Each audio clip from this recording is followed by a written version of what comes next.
Hello everyone, I am Pallavi Mishra and welcome back to my channel learn to teach. तो हम करने जा रहे हैं सीटेट मैथ्स पेपर 2 के लिए जो मैथ्स पेडागोजी है उसके 50 क्वेश्चंस करेंगे, कॉन्सेप्ट्स को समझेंगे, पूरा एक्सप्लेनेशन होगा इस वीडियो में, जिससे आपका पूरा मैथ्स का जो पेडागोजी का पोर्शन है बहुत ही इजीली निकल जाएगा। इसके अलावा हम वो भी डिस्कस करेंगे कि मैथ्स की पेडागोजी को सॉल्व करने के लिए या किसी भी पेडागोजी को सॉल्व करने के लिए आपको कौन से मेन पॉइंट्स ध्यान में रखने हैं।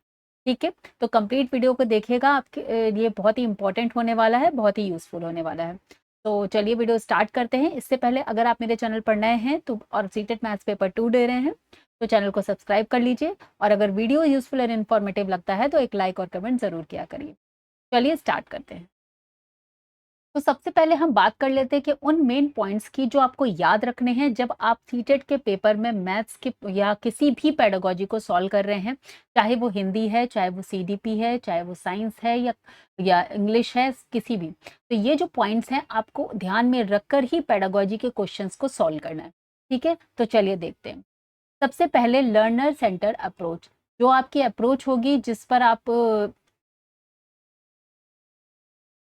यस, तो लर्नर सेंटर अप्रोच मीन्स जिस पर बच्चे को मेन फोकस में रखकर जो भी आपके क्वेश्चन का आंसर होगा वही आपका करेक्ट आंसर होगा, पॉजिटिव आंसर होगा।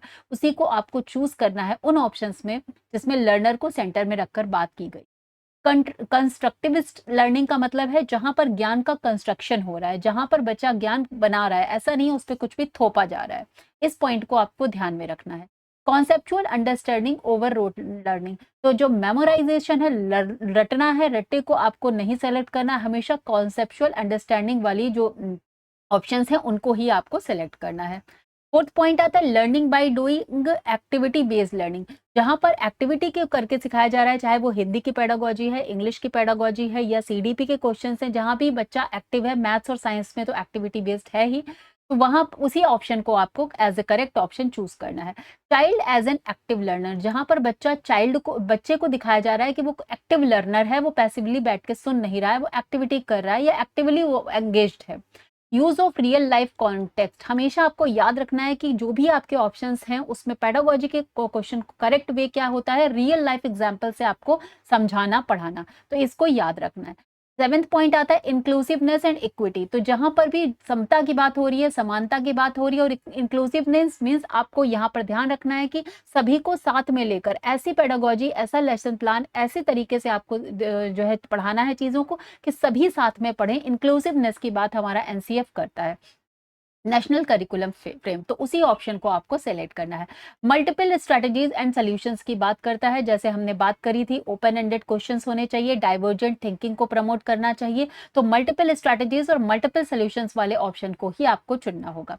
नेक्स्ट आता है कंटिन्यूअस एंड कॉम्प्रिहेंसिव एवेल्युएशन, जो हमारा सीसीई जिसका फुल फॉर्म होता है, इसको ही सिलेक्ट करना है, जहां पर बच्चे का कंटिन्यूअस इवेल्युएशन चलता है। ऐसा नहीं है कि फाइनल में जाके कोई एक चीज को हमने सेलेक्ट कर लिया है। ठीक है, तो हमेशा कंटिन्यूअस और कॉम्प्रिहेंसिव अंडरस्टैंडिंग बेस्ड इवैल्यूएशन को ही चूज करना है।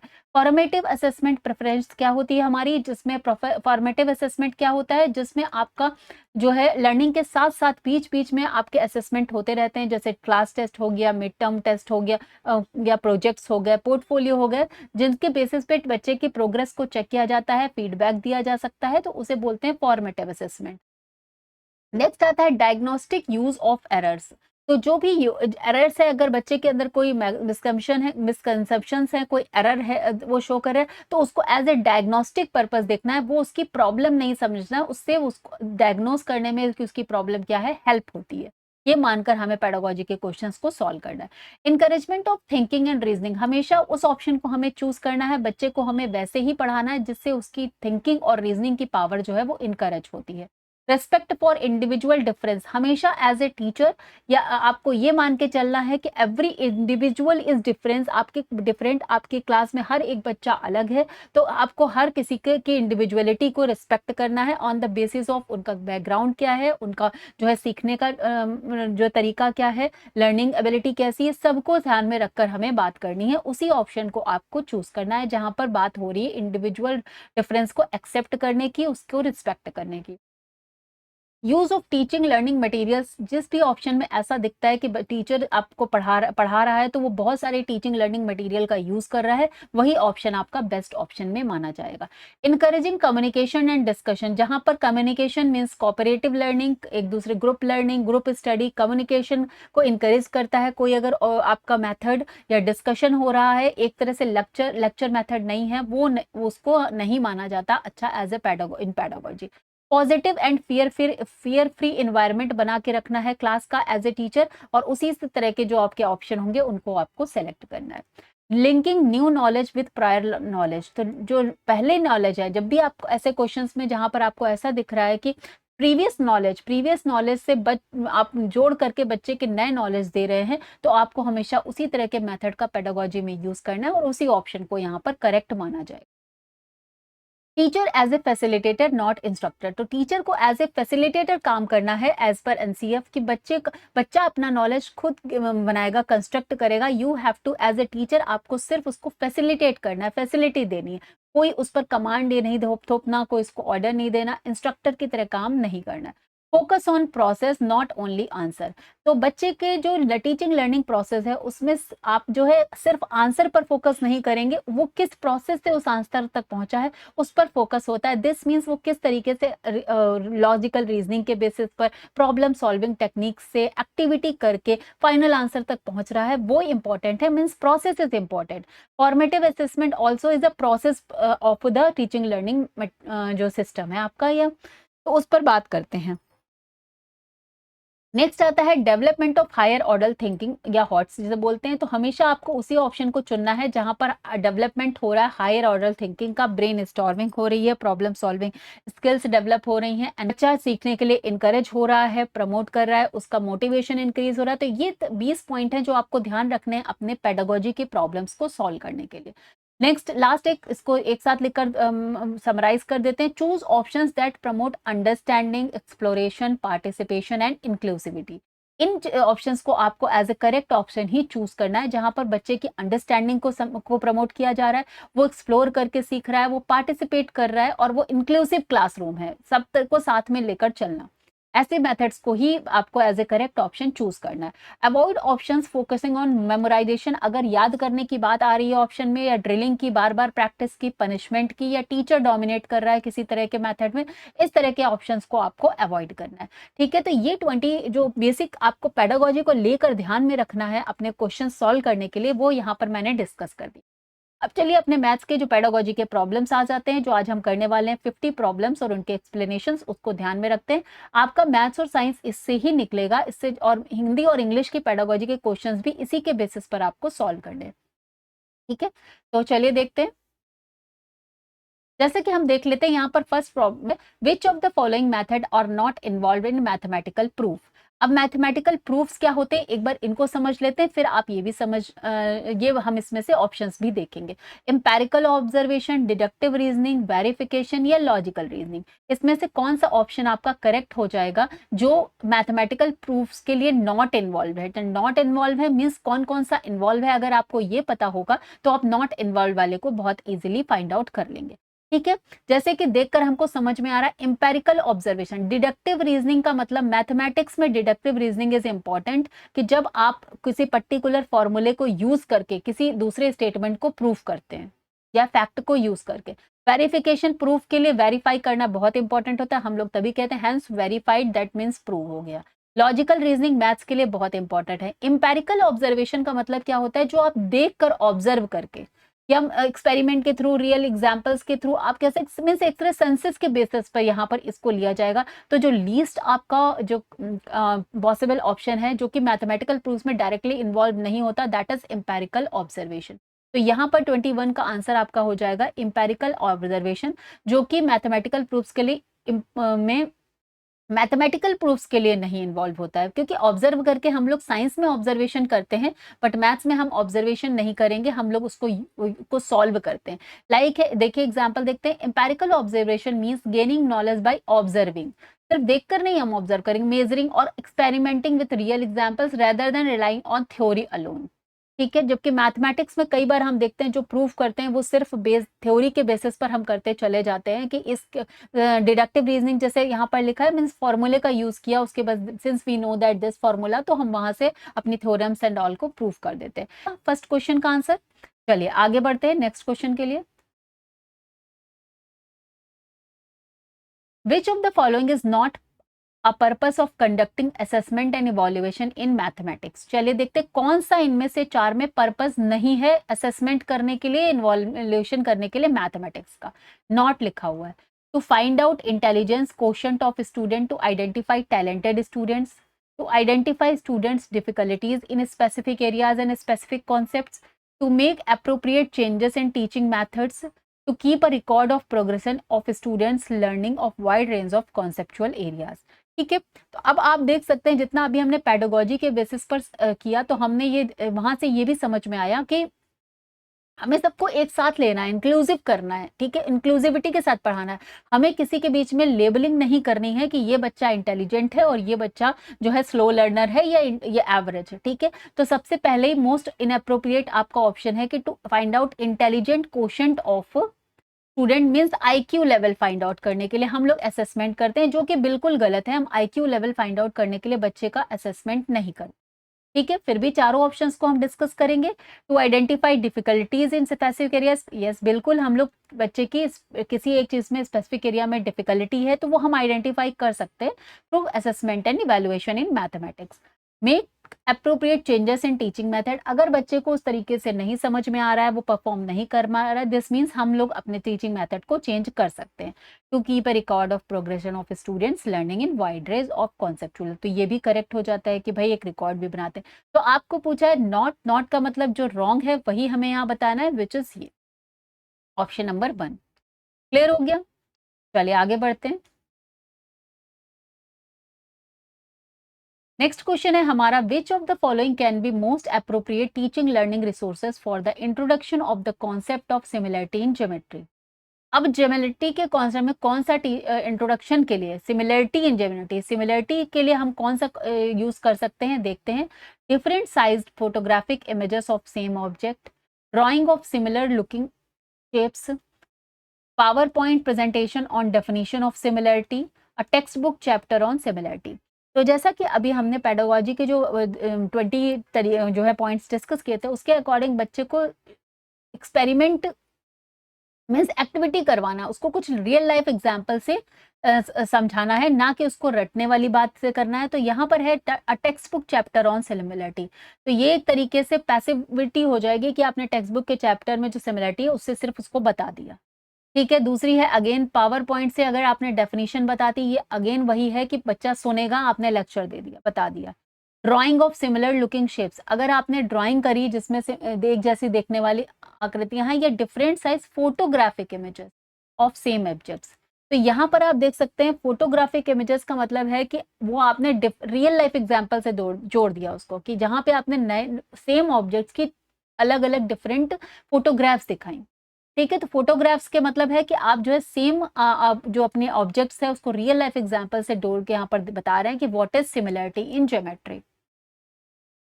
तो मोस्ट अप्रोप्रिएट आंसर अगर आप चुनेंगे तो वो हो जाएगा ऑप्शन नंबर 1। ओके, नेक्स्ट आता है हमारा क्वेश्चन नंबर 4 पे मूव करते हैं हम। अकॉर्डिंग टू जीन पियाजे या पियाजे, जिन्हें आपने सबने खूब अच्छे से पढ़ लिया होगा, अब आप सीटेट का एग्जाम देने जा रहे हैं। पियाजे की थ्योरी सीडीपीपी में सबसे पहले पढ़ाई जाती है और बहुत ही इंपॉर्टेंट थ्योरी है। At which stage children begin to show mathematical reasoning, तो वी ऑल नो दैट कि फोर्थ जो फॉर्मल ऑपरेशनल स्टेज है, जहां पर आपकी लॉजिकल रीजनिंग डेवलप होती है और हाइपोथेटिकल रीजनिंग बच्चा डेवलप कर लेता है, मीन्स मैथमेटिकल रीजनिंग स्किल्स वहीं पर स्टार्ट करता है शो करना।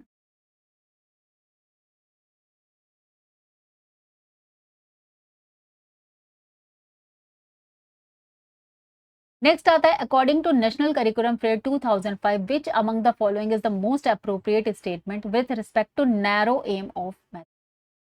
ठीक है, तो अब जरा सा यहाँ पर एक जो टर्म आया है narrow aim of mathematics and broader aim of mathematics, इसको पहले हम समझेंगे, उसके बाद इस क्वेश्चन को सॉल्व करेंगे। तो यहाँ पर देखते हैं, the narrow aim focuses on mathematical content and skills only. सिर्फ स्किल्स और कंटेंट पर फोकस करता है, like calculation, accuracy, speed, master of rules and formula.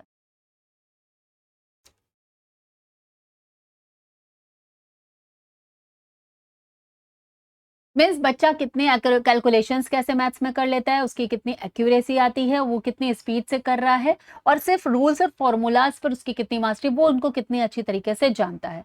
Example की पॉइंट क्या हो गया, developing computational skills, learning formulas and algorithms, solving text book problems, accuracy and speed in calculation, these are called narrow aim. जैसे कि teaching student how to apply formula to solve problem solving and broad problem solving correctly, profit and loss पर। तो simple formula बता के बच्चे को calculation and all करा के उससे जो है प्रॉफिट एंड लॉस के प्रॉब्लम सॉल्व करने में मीन्स एक मास्टरी आ गई।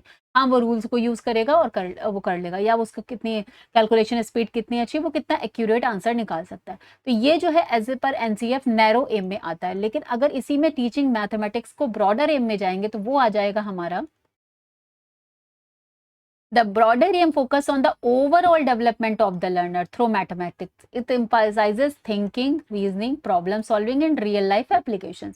बहुत सारे आप देखते होंगे बच्चों को कि वो प्रॉफिट एंड लॉस है या सिंपल इंटरेस्ट है, कैलकुलेशन वहां तो बहुत अच्छे से कर पा रहे हैं, लेकिन जब उसको रियल लाइफ में एप्लीकेशन करने की बात आ रही है तो वो अप्लाई नहीं कर पा रहे हैं। तो this is not broader aim. Broader aim में आता है कि बच्चे को रियल लाइफ में भी सॉल्व करना आना चाहिए। Developing logical and critical thinking, encouraging problem solving and reasoning, connecting mathematics with real life, promoting creativity and confidence, supporting decision making skills। तो ये सारे इसके broader aims में आते हैं, आप ध्यान रखेंगे। एग्जाम्पल के तौर पर helping students analyze real life situations, choose appropriate strategy and justify their solution using mathematics। तो आई थिंक ये चीज क्लियर हो गई कि नैरो एम क्या होते हैं और ब्रॉडर एम क्या होते हैं। अब हम आ जाएंगे अपने क्वेश्चन पर। So, learning mathematics help in the development of reasoning. Learning mathematics would turn out employable adults who will contribute to socio-economic development. Learning mathematics help in generating curiosity and enjoyment among children. Learning mathematics help in developing logical thinking. तो जहां तक development of reasoning और development of logical thinking की बात है, ये broader aim में आता है, अभी हमने पढ़ा है, ठीक है। Learning mathematics help in generating curiosity and enjoyment among children. तो देखिए, सिर्फ क्यूरोसिटी और एंजॉयमेंट बच्चों में पैदा करना, इसलिए जो वो नैरो एम नहीं होता। नैरो एम अभी हमने पढ़ा है कि बच्चा स्किल हो जाए, कंप्यूटेशनल स्किल्स हो जाए, मतलब वो एड सब्ट्रैक्ट कर पाए, ठीक है, एडिशन समझ पाए। तो यहाँ पर आएगा नैरो एम में learning mathematics would turn out employable adult, ठीक है, कि रोजगार योग्य जो है वयस्क हैं वो बन जाएं, जिससे कि वो सिंपल, जैसे आप देखते हैं कि सब्जी वाले हैं, ठीक है, जो दुकानदार हैं, तो ये सब क्या, इन्होंने मैथ्स की बड़ी बड़ी लॉजिकल रीजनिंग थिंकिंग ये सब नहीं की है, लेकिन उनको इतना पता है कि वो अपना जब सेलिंग और करेंगे वो सब, तो उसमें वो जोड़ घटा फटाफट कर लेंगे। मीन्स जो एक बेसिक कंप्यूटेशनल स्किल्स है वो उनको आ जाएगी। तो who will contribute to socio economic development, यही है हमारा इसका नैरो एम। चलिए नेक्स्ट क्वेश्चन देख लेते हैं।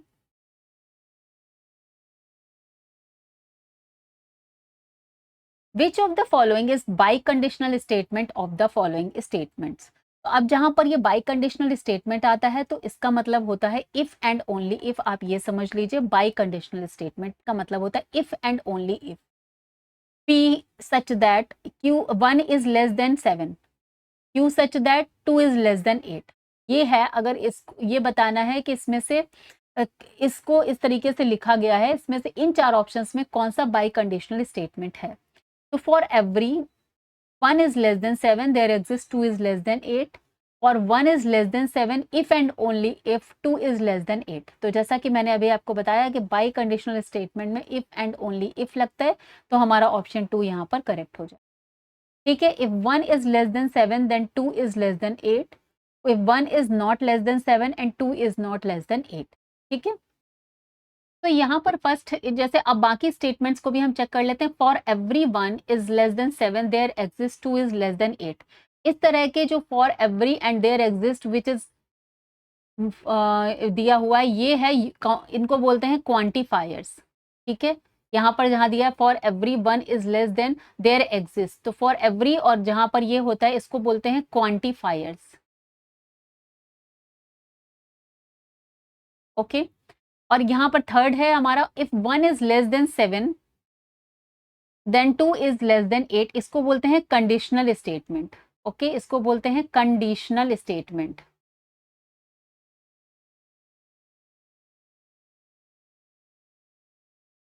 और इसके बाद फोर्थ हमारा है 1 is not less than 7 and 2 is not less than 8। इसको यहाँ पर क्या है, एक तो एंड का यूज है, दूसरे नॉट का यूज है, तो इसको हम लोग बोलते हैं एंड। एक तरह से आप इंग्लिश में देखेंगे तो कंजक्शन वर्ड होता है, conjunction and negation. Negation means हो गया हमारा निगेटिव, ठीक है, कंटेंशन। ओके, तो इस तरीके से हमने समझा। अगर फॉर एवरी देयर एग्जिस्ट है तो वो क्वांटिफायर्स में आते हैं, if and if only if है तो बाई कंडीशनल है, और अगर इफ ऐसा देन ऐसा, इफ एंड देन लगा है, दिस मीन्स वो कंडीशनल स्टेटमेंट है, और इफ 1 इज नॉट, यहाँ पर एंड और साथ में नॉट लगा है, दिस मीन्स कंजक्शन निगेशंस हैं। ठीक है, तो इस तरीके से हमने इन चारों पॉइंट्स को समझ लिया है। चलिए क्वेश्चन नंबर 7 पर मूव करते हैं।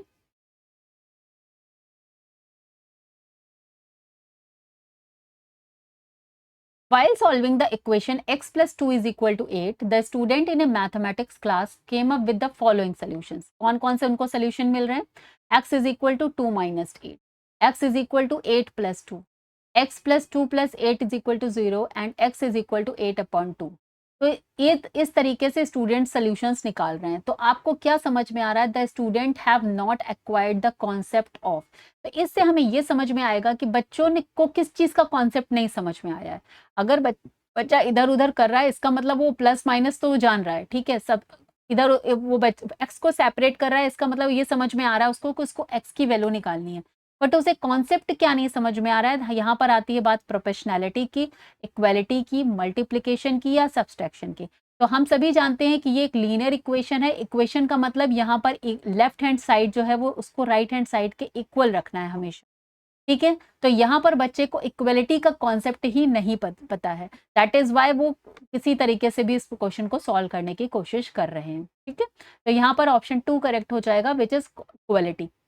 The student have not acquired the concept of equality, क्योंकि हमें ये पता है कि जब भी हम लीनियर इक्वेशन सॉल्व करते हैं तो जो भी उसमें ट्रांसपोज करते हैं या एड सब्ट्रैक्ट करते हैं, उसमें हम लोग लेफ्ट हैंड साइड और राइट हैंड साइड को इक्वल ही रखते हैं।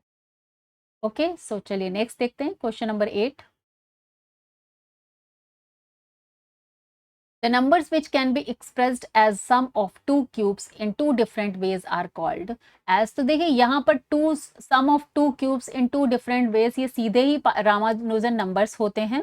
इसमें अगर आपको पता है तभी आप इस क्वेश्चन को सॉल्व कर पाएंगे। क्यूब नंबर्स नहीं कहेंगे, प्राइम नंबर्स तो हम सबको पता है। क्यूब नंबर्स में 1 का क्यूब, 2 का क्यूब, 3 का क्यूब, वो ऐसे वाली सीरीज आएगी। Prime numbers we all know that 2, 3, 5 जो नंबर जिनके अपने दो ही फैक्टर्स होते हैं। पाइथागोरियन नंबर्स क्या होते हैं? जो ट्रिपलेट्स होते हैं जिनमें दो का के स्क्वायर का सम तीसरे के स्क्वायर के सम के इक्वल होता है, ठीक है। तो वो हम सभी जानते हैं, a square plus b square is equal to c square. इस तरीके से पाइथागोरियन ट्रिपलेट्स होते हैं। तो रामानुजन नंबर वो नंबर है जिसमें sum of two cubes is two different ways are called, ठीक है। तो यहाँ पर ऑप्शन थर्ड आपका करेक्ट हो जाए। चलिए क्वेश्चन नंबर 9 देखते हैं। For two statements A and R given below, choose the correct alternatives. Statement क्या कह रहा है? The teacher who connects mathematical concept with the objects around the student can help in developing the mathematical understanding of students. अगर वो objects around the student है, means environment से, real life example से connect करके बता रहा है, this means वो उसकी मैथमेटिकल अंडरस्टैंडिंग में हेल्प कर रहा है। बिल्कुल सही है। देखिए असर्शन रीजनिंग के क्वेश्चंस में सबसे पहले आप दोनों स्टेटमेंट को चेक करेंगे कि वो ट्रू है या फॉल्स है।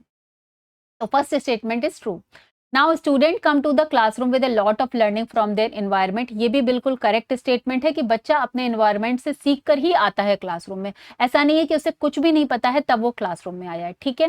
तो अब जब बच्चा ऑलरेडी सीख कर आता है तो क्या इस द टीचर जो कनेक्ट करके सिखाता है, दिस मीन्स ए भी ट्रू, आर भी ट्रू, और आर इसको करेक्टली एक्सप्लेन कर रहा है कि इसलिए वो डेवलप कर सकता है क्योंकि बच्चा अपने एनवायरनमेंट से ऑलरेडी बहुत कुछ सीखता है। तो इसका मतलब ये है कि अगर वो मैथमेटिकल कॉन्सेप्ट्स को उसके अराउंड की चीज़ों से, ऑब्जेक्ट से रिलेट करके समझाएंगे तो मैथमेटिकल अंडरस्टैंडिंग और बेटर डेवलप होगी। तो यहाँ पर A and R true and R is the correct explanation of A. First question correct हो जाएगा, ऑप्शन करेक्ट हो जाएगा। ओके, चलिए क्वेश्चन नंबर 10 देखते हैं। Which of the following covers most questions from a specific content. ठीक है, तो एक बार यहाँ पर ऑप्शन है achievement test, norm reference test, diagnostic test and summative test.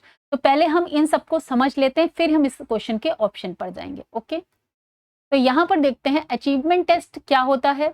N achievement test measures how a student has learned after a teaching a particular topic या course. कोई एक पूरा कोर्स करने के बाद में, ठीक है, आपने क्या सीखा है उससे, उस अचीवमेंट को मेजर करने के लिए हम अचीवमेंट टेस्ट करते हैं। अब अचीवमेंट टेस्ट दो तरह के होते हैं, हम लोग देख लेते हैं, एक नॉर्म रेफरेंस टेस्ट और दूसरा CRT means criterion reference test. ठीक है, तो नॉर्म रेफरेंस टेस्ट में क्या आते हैं, जैसे आपके बोर्ड एग्जाम है या कॉम्पिटेटिव एग्जाम है, a test in which student performance is compared with other student, जहां पर आपकी एक से दूसरे से जो आपकी परफॉर्मेंस है उसको कंपेयर किया जाता है और रैंकिंग दी जाती है। ठीक है, लेकिन क्राइटेरिया बेस्ड टेस्ट क्या होता है, जैसे a test that measures a student performance against fixed learning objective. Fixed learning objective, तो यहाँ पर आप अपने क्राइटेरिया बेस्ड एग्जाम में आप सीटेट को रख सकते हैं, जबकि यहाँ पर आप जो है बोर्ड एग्जाम्स या आईआईटी के एग्जाम्स, इंजीनियरिंग से एग्जाम, जहाँ पर बच्चे को जितनी ज्यादा मेरिट हाई जाती है उसके बेसिस पर उनका सिलेक्शन होता है। जबकि सीटेट के एग्जाम में अगर आप जनरल से हैं तो 90 और अगर अदर कैटेगरी से 82 मार्क्स लेकर आएंगे तो आप सीटेट क्लियर कर जाएंगे, इसमें आपका किसी से कोई कॉम्पिटिशन नहीं है। क्लियर हो गया, तो इसको बोलते हैं क्राइटेरिया और उसको बोलते हैं नॉर्म्स। एंड नेक्स्ट है डायग्नोस्टिक टेस्ट क्या होता है, चलिए इसको भी ध्यान से समझ लेते हैं। A test to use to identify learning difficulties and misconceptions. तो डायग्नोस्टिक टेस्ट कहाँ पे किया जाता है, जहां पर बच्चों की लर्निंग डिफिकल्टी को फाइंड आउट किया जाता है, या उनको अगर किसी तरह की मिसकंसेप्शंस बन गए हैं, गलत अवधारणा बन गई है, तो उनको आइडेंटिफाई किया जाता है, उनकी वीकनेसेस को फाइंड आउट किया जाता है। तो दिस मीन्स अगर इस तरह का टेस्ट होगा तो ये किसी एक स्पेसिफिक कंटेंट के रिगार्डिंग ही टेस्ट होगा।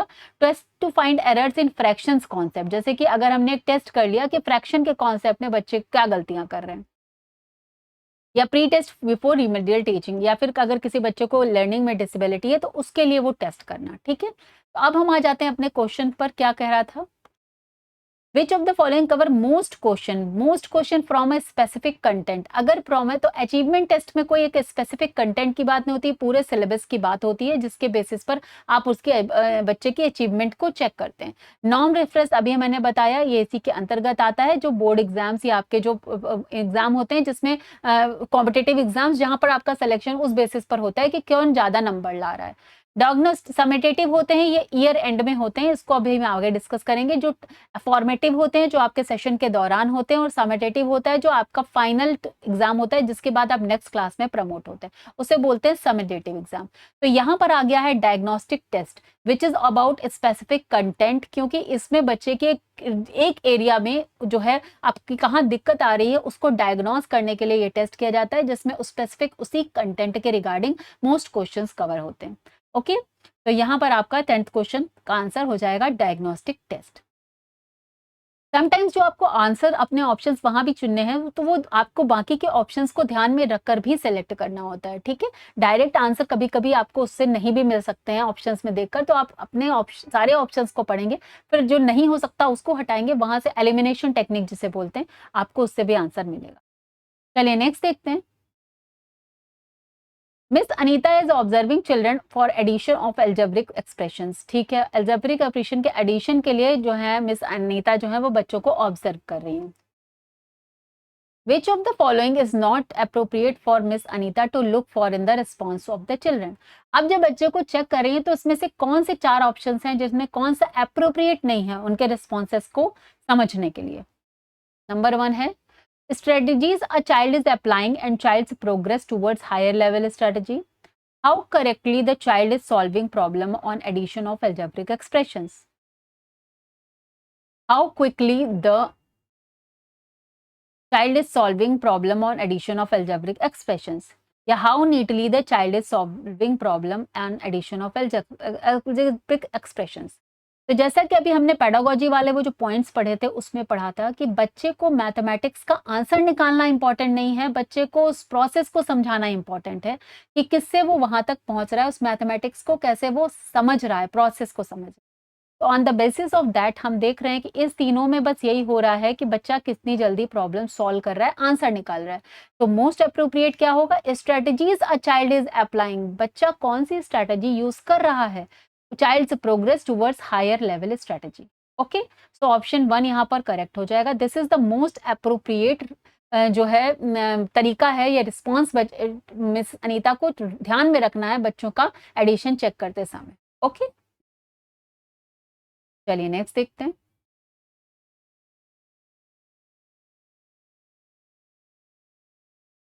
चलिए, विच of the following is least appropriate strategy which help students in constructing their knowledge. अब जैसा कि हमने बताया कि एज पर आपको पेडागोजी में याद रखना है, ये मान के चलना है कि बच्चा अपना ज्ञान का निर्माण खुद करता है, कंस्ट्रक्ट करता है अपना नॉलेज। तो कौन सा सबसे लीस्ट होगा? लीस्ट आपको बताना, ध्यान रखना है लीस्ट। तो एक्टिविटी बेस्ड तो मोस्ट हो गया, इंडक्टिव डिडक्टिव मेथड मोस्ट हो गया, प्रॉब्लम सॉल्विंग मेथड मोस्ट हो गया, लेक्चर मेथड सबसे कमजोर मेथड है, ठीक है, जो आपको बच्चे को नॉलेज कंस्ट्रक्ट करने में सबसे कम हेल्प करेगा। क्योंकि हमने पता है कि बच्चा कंस्ट्रक्शन तब वो करेगा जब वो एक्टिविटी करेगा, रियल लाइफ एग्जाम्पल्स से यूज करेगा, एक्सपेरिमेंट करेगा, तब वो चीजें समझेगा ज्यादा बेहतर तरीके से। तो ऑप्शन 4 यहाँ पर करेक्ट होगा। एक्टिविटी बेस्ड और प्रॉब्लम सॉल्विंग तो आपको समझ में आ गया कि प्रॉब्लम को सॉल्व करने का मेथड। इंडक्टिव डिडक्टिव मेथड को एक बार हम लोग ज्यादा थोड़ा सा अच्छे से पढ़ लेते हैं क्योंकि इस पे क्वेश्चंस आते हैं।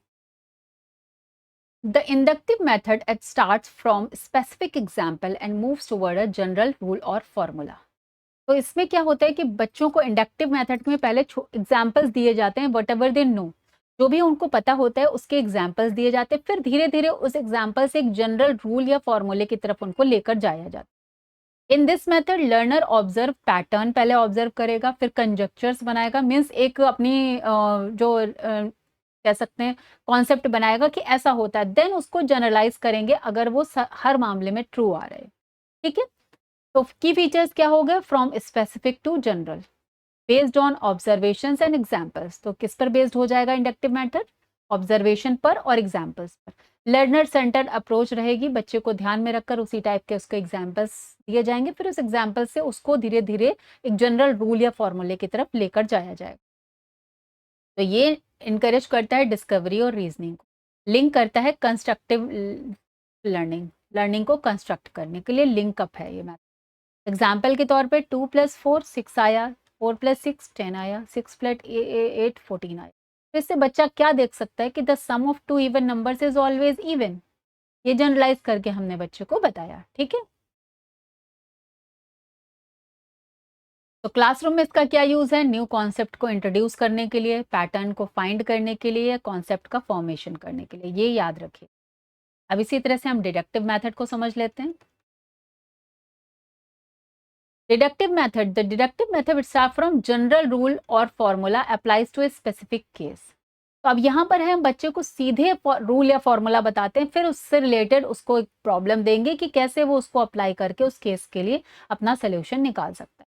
Learner use given formula to solve problem. Okay, तो जनरल टू स्पेसिफिक हो जाएगा, रूल बेस्ड और टीचर गाइडेड हो जाएगा, एम्फेसाइज प्रैक्टिस और application, faster and structured and less exploratory. यहाँ पर एक्सप्लोरेशन उतना ज़्यादा नहीं हो जाएगा, इसीलिए हम लोग इंडक्टिव मेथड को ज़्यादा बेस्ट मानते हैं, बट मैथ्स में डिडक्टिव मेथड को यूज़ किया जाता है बहुत सारी प्रॉब्लम्स को या टॉपिक्स को समझाने के।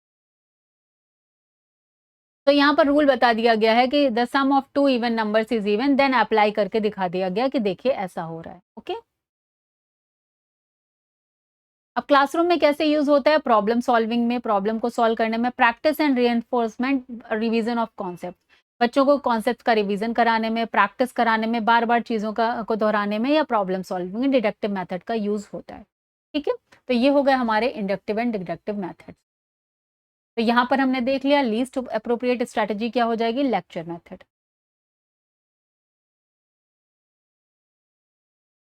नेक्स्ट आ गया है question number 23। A child is in which level of geometrical thinking according to Van हेल्सले if she is able to deduce general properties of geometrical shapes and is able to prove theorems। तो किस level पर है, ठीक है। तो ये पूरा वेन हेले का हमने जो है ज्योमेट्रिकल थिंकिंग वाला मॉडल जो है वो डिस्कस किया है पहले के पेडागोजी वीडियो में भी, और आज एक बार फिर से रिवाइज कर लेते हैं।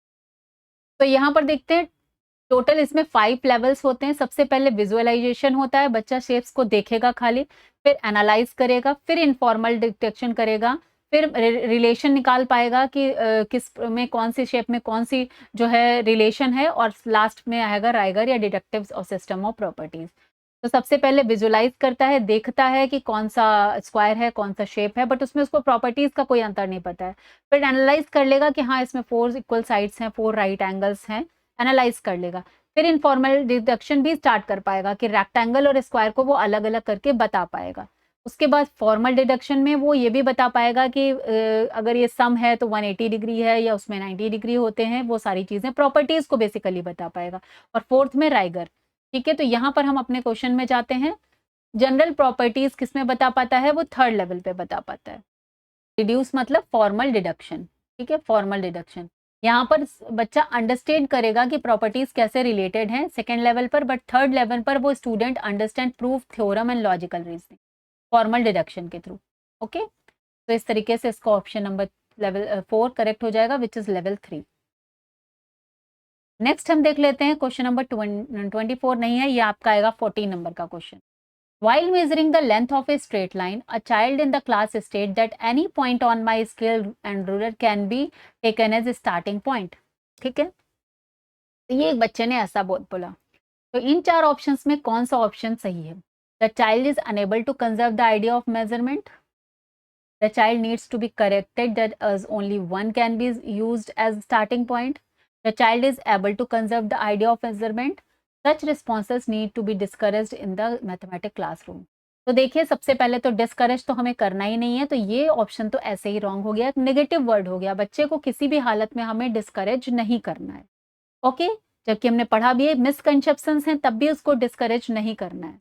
तो ये तो ऑप्शन गलत हो गया। अब हो गया अनेबल टू कंजर्व। अगर बच्चा कह रहा है कि वो स्केल को किसी भी जगह से रखेगा तब भी वो मेजर कर सकता है, तो दिस मीन्स उसे पता है कि अगर वो 0 से स्टार्ट करेगा 5 तक तो 5 होगा, लेकिन अगर वो 5 से स्टार्ट करके 10 तक जा रहा है तब भी उसका 5 सेंटीमीटर ही वो मेजर करेगा। ठीक है, तो दिस मीन्स उसको ये पता है कि स्टार्टिंग पॉइंट तो वो कोई भी रख लेगा, वो वहीं से मेजरमेंट करेगा। तो ये भी गलत है कि 0 ही से करना पड़ेगा।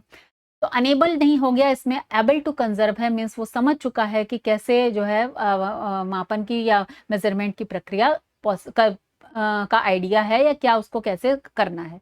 तो ऑप्शन 3 यहाँ पर करेक्ट हो जाए।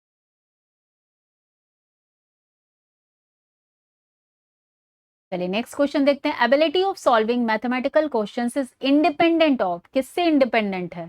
प्रैक्टिसिंग मैथमेटिकल कॉन्सेप्ट्स, कैसे इंडिपेंडेंट हो सकती है? Understanding of mathematical concepts, visualisation of mathematical concepts, या gender and caste. Obviously gender and caste, ये तो देखते ही आप एक सेकंड में बता सकते हैं कि जेंडर एंड कास्ट का मैथमेटिकल क्वेश्चन की सॉल्विंग से कोई लेना देना नहीं है, खासकर उसकी एबिलिटी से।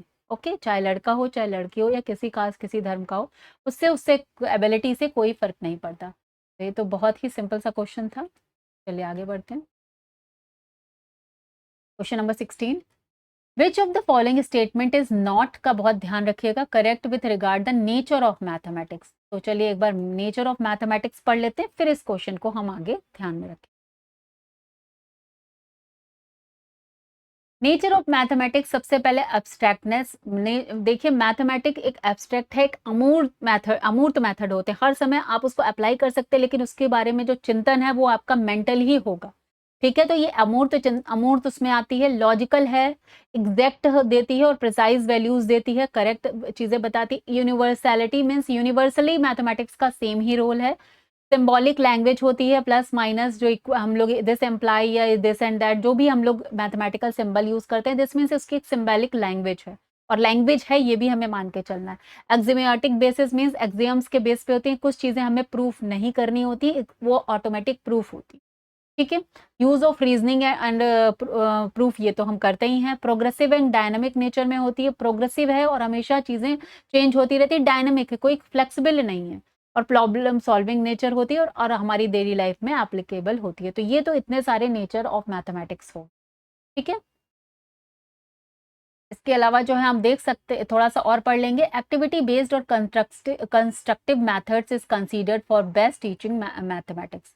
लर्नर जो है वो एक्टिवली कंस्ट्रक्ट करे अपने नॉलेज को, प्रमोट करे conceptual understanding, not rote learning, encourage thinking, reasoning, problem solving, link mathematics daily life and suitable for diverse learner. Diverse learner means different background वाले learners के लिए भी suitable होनी चाहिए, ऐसे methods use करने चाहिए। इसमें मेन आते हैं problem solving, discovery, inductive deductive, heuristic and project math. ठीक है, तो ये मेन मेथड्स जो है मैथ को टीचिंग के लिए इंपॉर्टेंट है। आगे बढ़ते हैं अब अपने क्वेश्चन पर। Primary level mathematics is concrete and does not require abstraction. तो ऐसा ये कहना है यहाँ पर कि प्राइमरी लेवल जो मैथमेटिक है वो कॉन्क्रीट होती है, मीन्स वो मूर्त में होती है, मीन्स आप देखकर बच्चों को सिखाते हैं, उसमें एब्स्ट्रैक्शन रिक्वायर नहीं होता है। Mathematics use special vocabulary to communicate ideas precisely, तो ये तो ठीक है।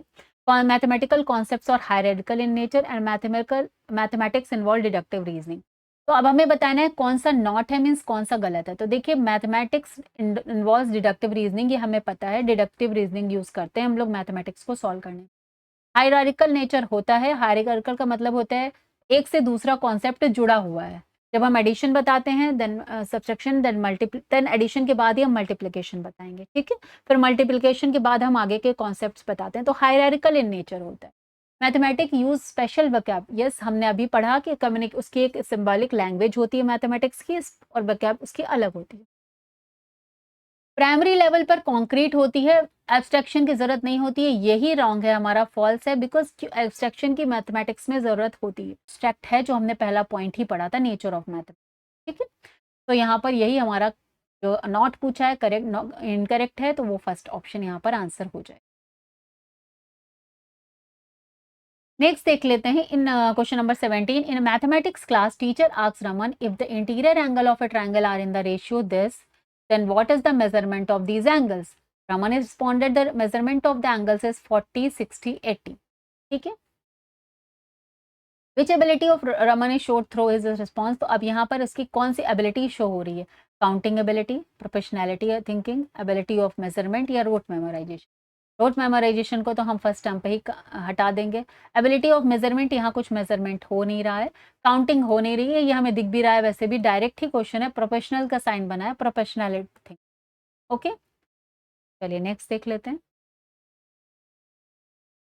क्वेश्चन नंबर 18 पर जाएंगे। चलिए नेक्स्ट देखते हैं, which of the following statement regarding mathematics teaching learning is not correct. Again question आया है नॉट करेक्ट, कौन सा करेक्ट नहीं है। तो अब देखिए अभी तक हमने जितना पढ़ा है के अकॉर्डिंग आप बता पाएंगे। Mathematical knowledge can be created in primary classes through observation of patterns and generalisations. Mathematical learning is also a social process involving dialogue. Cultural and context has no role in constructing mathematical knowledge. A good mathematics teacher can enhance the interest of a student in mathematics. तो हम बताना है कौन सा correct नहीं है। तो mathematical knowledge can be created in primary class through observation of patterns and generalization, तो ये बिल्कुल सही बात है, ट्रू है कि प्राइमरी क्लास में बच्चों को हम पैटर्न्स दिखाते हैं, सिमेट्री सिखाते ही वो इसीलिए हैं जिससे वो पैटर्न, और अब तो नंबर्स भी 5th ग्रेड तक में सिखाए जा रहे हैं तरह तरह के, तो वो सारी चीज़ें इसलिए जिससे कि वो एक मैथ नॉलेज को डेवलप कर सके। Mathematical learning is social process involving dialogue. Social process ऐसे बोल रहे हैं क्योंकि इसमें हम लोग सिंबल्स का यूज़ करते हैं, ऑपरेशंस का यूज़ करते हैं, तो इसलिए बोल रहे हैं, और डायलॉग वगैरह थ्योरम्स एंड ऑल में है, तो वो इसलिए बोल रहे हैं सोशल प्रोसेस। नेक्स्ट है culture and context has no rule, but culture और कॉन्टेक्स्ट हैज़ नो रूल, ये ऐसा नहीं है। कल्चर और कॉन्टेक्स्ट में हम मैथमेटिक्स सिखाते हैं, जब रियल लाइफ एग्जांपल्स को देकर हम मैथमेटिक्स सिखाते हैं तो उसका एक रोल है कॉन्टेक्स्ट में मैथमेटिक्स सिखाना। वैसे भी आप जितने भी पेडागोजी के सब्जेक्ट्स हैं, चाहे हिंदी है चाहे इंग्लिश है, आपको कॉन्टेक्स्ट में अगर आप सिखाएंगे बच्चे को, ये जो रियल लाइफ पैसेजेस के थ्रू हिंदी इंग्लिश में भी आता है वही कॉन्टेक्स्ट में सिखाना। सिमिलरली यहाँ भी यही है कि मैथमेटिक्स को कॉन्टेक्स्ट में सिखाया जाता है और कल्चर का भी उस पर असर पड़ता है। आप जिस सोसाइटी में उसी के एग्जाम्पल्स को लेकर आप बच्चे को नॉलेज कंस्ट्रक्ट करेंगे। तो ये आपका हो गया है फॉल्स, ये ट्रू है। और good mathematic teacher can enhance, yes true. तो जो नॉट था वही हमें बताना है, मीन्स ऑप्शन 3 यहाँ पर करेक्ट हो जाए। नेक्स्ट क्वेश्चन देखते हैं, which of the following is a least effective pedagogical. Again पूछा है लीस्ट इफेक्टिव, सबसे कम जो है pedagogical tool for an inclusive mathematics classroom. तो जैसा कि मैंने बताया इंक्लूसिव मैथमेटिक्स का मतलब होता है सभी को एक साथ लेकर चलना, जिसमें लर्निंग डिसेबिलिटी वाले लोग भी आ जाते हैं, इसके अलावा चाहे कास्ट क्रीड जेंडर किसी के भी बेसिस पर सब पर इंक्लूजन करना है साथ में। तो यूज़ ऑफ आईसीटी, ये लिस्ट कैसे है, इस आईसीटी का यूज़ तो करते ही हम लोग। Standardised test, use of model, tactile graphs and abacus, या use of formative and summative assessment. तो अगर एक इंक्लूसिव क्लासरूम है तो उसमें फॉर्मेटिव और समेटिव असेसमेंट तो होगा ही। फॉर्मेटिव मतलब हमने अभी पढ़ा कि जो आपके बीच में होते रहते हैं, क्लास टेस्ट है, प्रोजेक्ट्स हैं, पोर्टफोलियोज हैं, छोटे छोटे एक्टिविटीज़ हैं, और समेटेटिव ईयर एंड। मॉडल्स का यूज़ करते ही हैं। स्टैंडर्डाइज टेस्ट यहाँ पर नहीं करते हैं, वो लीस्ट इफेक्टिव हो जाता है। स्टैंडर्डाइज मीन्स आपने एक स्टैंडर्ड को मेंटेन कर दिया है, तो वो आप सब बच्चों को उसमें इंक्लूड नहीं कर पाएंगे। जो कि अगर लर्निंग डिसेबिलिटी वाले हैं, या हियरिंग इम्पेयर्ड हैं, या विजनर से स्लो लर्नर्स हैं, तो इन सबको आप एक स्टैंडर्डाइज टेस्ट में इंक्लूड नहीं कर पाएंगे। इसीलिए यहाँ पर लिखा है बहुत important point, inclusive mathematic classroom, जहाँ पर हर तरह के बच्चों को आप साथ में पढ़ा रहे हैं। तो ऑप्शन 2 यहाँ पर आपका करेक्ट हो जाए।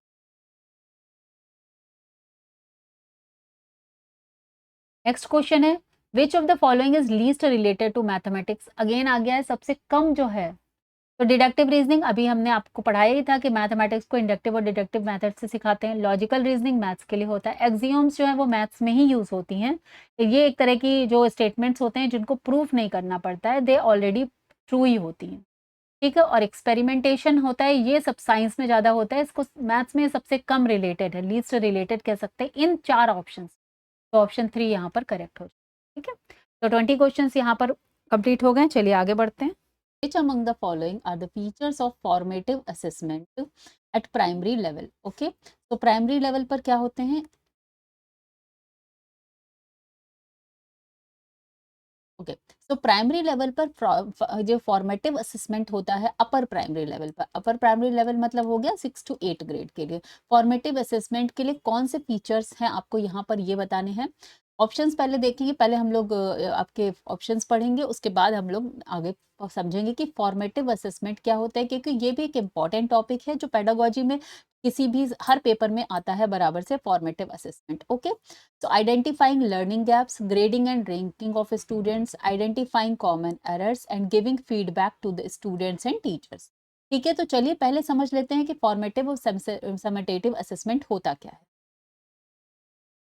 तो फॉर्मेटिव असेसमेंट का मतलब क्या है? असेसमेंट फॉर लर्निंग, मतलब असेसमेंट के लिए लर्निंग। तो ये टर्म भी आपको याद रखना है कि फॉर्मेटिव असेसमेंट को असेसमेंट फॉर लर्निंग बोलते हैं, कि लर्निंग के लिए जो असेसमेंट हो रहा है। Formative assessment is a continuous and ongoing process assessment carried out during teaching learning process.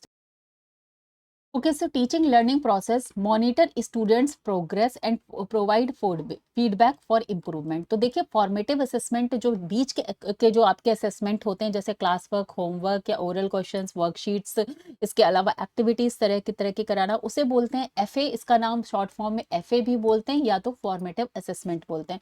Another name में आप इसको याद रख सकते हैं, this is assessment for learning, कि जो लर्निंग हो रही है उसके लिए असेसमेंट किया जाता है, जिसके बेसिस पर आप स्टूडेंट्स की प्रोग्रेस रिपोर्ट बताते हैं और उसको फीडबैक प्रोवाइड कराते हैं कि कैसे वो और इम्प्रूवमेंट कर सके। ये कंटिन्यूअस असेसमेंट भी इसको बोलते हैं। की फीचर्स क्या है? Continuous and diagnostic. अब जब हम लोग बच्चे की बीच बीच में टेस्ट करते हैं पूरे सेशन में, तो उसके लिए इसके एक डायग्नोस्टिक भी इसका नाम आ जाता है, वो भी इससे टर्मिनोलॉजी जुड़ जाता है, क्योंकि फीडबैक प्रोवाइड करते हैं हम लोग। कंडक्ट बीइंग ड्यूरिंग इंस्ट्रक्शन पे के बीच में किया जाता है। Focus on learning process. तो एक बात ये याद रखनी है कि फॉर्मेटिव असेसमेंट जो है वो लर्निंग प्रोसेस पर फोकस करता है।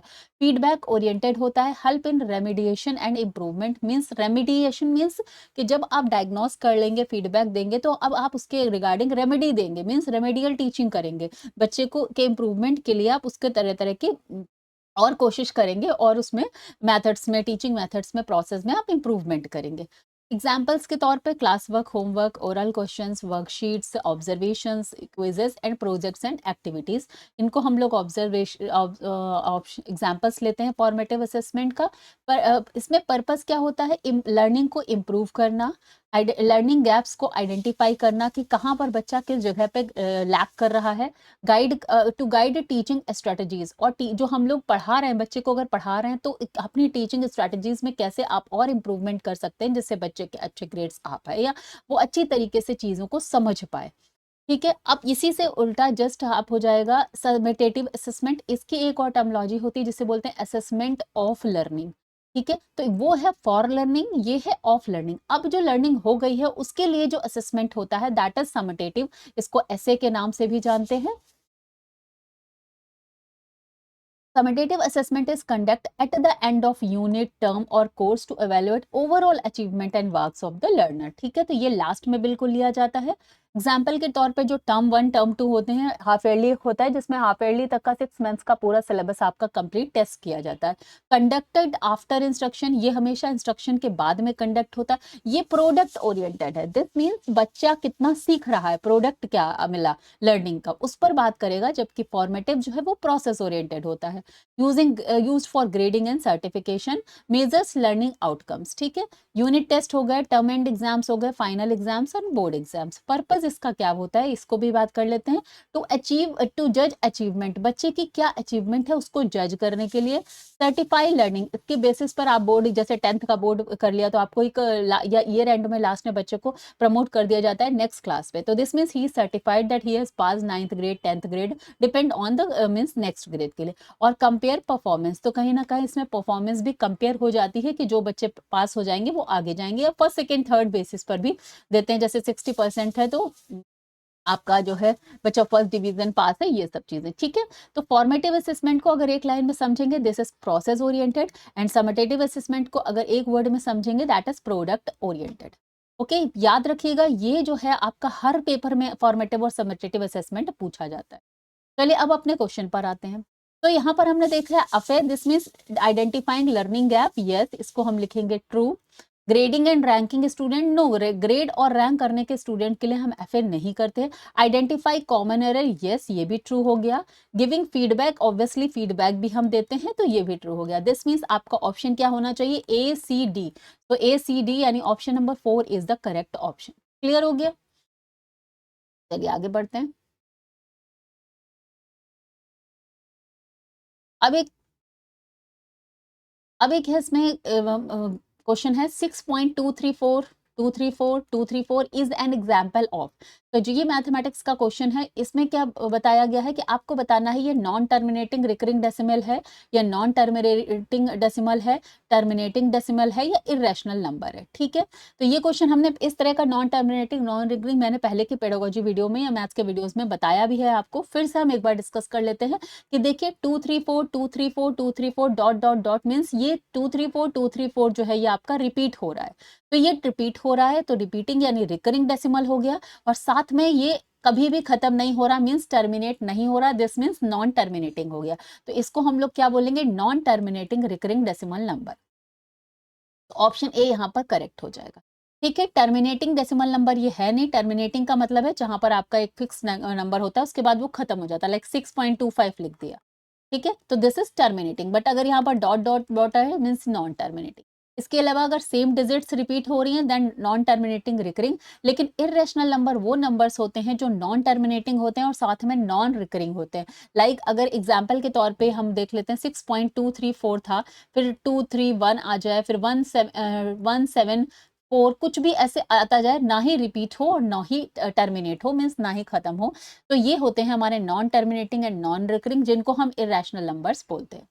क्लियर हो गया, चलिए आगे बढ़ते हैं। नेक्स्ट क्वेश्चन है which of these generalisations is और ट्रू, कौन से इसमें से जनरलाइजेशन है जो ट्रू है। तो सबसे पहले जो मैथ्स पेडागोजी का टर्म है जनरलाइजेशन, इसको हम समझ लेते हैं, उसके बाद हम इस क्वेश्चन को कर लेंगे। ठीक है, ठीक है, तो चलिए देखते हैं। Generalization in mathematics is the process of deriving a rule, rule बनाने के प्रोसेस को कहते हैं पैटर्न, फॉर्मूला या स्पेसिफिक केस में। ठीक है, तो in pedagogy it refers to helping student move from particular instance to general mathematical concepts। तो जनरलाइजेशन की ओर जाना उसको बोलते हैं कि सेम टाइप ऑफ चीजों को आप ऑब्जर्व करें, उसके बाद एक जनरल आप जो है रूल बता दें। लाइक एग्जांपल के तौर पे देखते हैं, a triangle has 3 shapes, a quadrilateral has 4 shapes and pentagon has 5 sides. ठीक है, तो this means a polygon with n sides have n vertices because we all know that triangle if it has 3 sides this means it has 3 vertices। Okay, quadrilateral कोई भी quadrilateral है तो it has 4 vertices. Similarly अगर ये pentagon है तो it has 5 vertices. Okay, तो यहाँ पर हम देख सकते हैं कि अगर जितनी नंबर ऑफ साइड्स हैं उतनी ही वर्टिसेस हैं। अगर एक बच्चा ये देख रहा है, दिस मीन्स वो जनरलाइज कर सकता है कि एक पॉलीगन में अगर n नंबर ऑफ साइड्स हैं तो उसकी n वर्टिसेस ही होंगी। This is a generalization. Clear हो गया? चलिए और समझ लेते हैं क्योंकि इस पे क्वेश्चंस आए हुए हैं। Role of generalization in learning mathematics. अब मैथमेटिक्स में जनरलाइजेशन का क्या रोल है? Help student understand concepts deeply. बच्चों को कॉन्सेप्ट्स को गहराई से समझने में मदद करते हैं। डेवलप करते हैं लॉजिकल और एब्स्ट्रैक्ट थिंकिंग को। एब्स्ट्रैक्ट थिंकिंग का मतलब होता है अमूर्त चिंतन। एक चीजें हैं जो हम देखकर चिंतन करते हैं, लेकिन हम लोग बहुत सारी कैलकुलेशन मेंटल कर देते हैं। ठीक है, बच्चे जब सीखते हैं एडिशन, सब्सट्रैक्शन, मल्टीप्लिकेशन या कोई इस तरह की प्रॉब्लम आती है तो दे मेंटली सॉल्व कर देते हैं। एब्स्ट्रैक्ट उसको चिंतन बोलते हैं, अमूर्त चिंतन, जो दिखाई नहीं है, सामने पड़ रहा है। Connects specific examples to universal rules और एनकरेज करता है मैथमेटिकल रीजनिंग। तो बहुत सारे अगर आपने एग्जाम्पल्स देख लिए तो एक रूल बना देते हैं, जैसा कि अभी हमने एग्जाम्पल से समझा। तो ये सारे रोल हो जाता है जनरलाइजेशन का मैथमेटिक्स की लर्निंग में। अब आ जाते हैं generalization is associated with pattern recognition, inductive reasoning, concept formation and higher order thinking. तो इन सब चीजों को आप कनेक्ट कर सकते हैं जनरलाइजेशन से। अब आते हैं हम अपने क्वेश्चन पर। तो यहाँ पर है any number less than 5 is also lesser than 10। ठीक है, if a number is not a multiple of 3 then it is not a multiple of 6। Any quadrilateral with all sides equal is a square. ठीक है, अब यहाँ पर देख सकते हैं, पहली बात तो ये स्टेप ही, ये तो स्टेटमेंट ही रॉन्ग हो गया है कि any quadrilateral with all sides equal is a square. नहीं, क्योंकि रोम्बस भी एक क्वाड्रिलेटर में आता है जिसकी ऑल साइड इक्वल होती है। क्लियर होगा? तो ये तो स्टेटमेंट ही फॉल्स हो गया। अब यहाँ पर आता है any number lesser than 5 is also less than 10। तो ये जनरलाइजेशन आप इसे कर सकते हैं कि अगर कोई भी नंबर 5 से लेस देन है, अगर कोई नंबर x है, अगर वो लेस देन 5 है, then we all know that it would be less than x। इसमें ये कोई मतलब दिस कैन बी जनरलाइज। ठीक है, इसी तरह से अगर कोई नंबर 3 का मल्टीपल नहीं है तो ऑब्वियसली वो 6 का मल्टीपल नहीं हो सकता। ठीक है, तो ये दोनों हो गए हमारे जनरलाइज स्टेटमेंट। तो यहाँ पर ऑप्शन ए एंड बी आपका करेक्ट हो जाएगा। क्लियर हो गया? चलिए आगे बढ़ते हैं।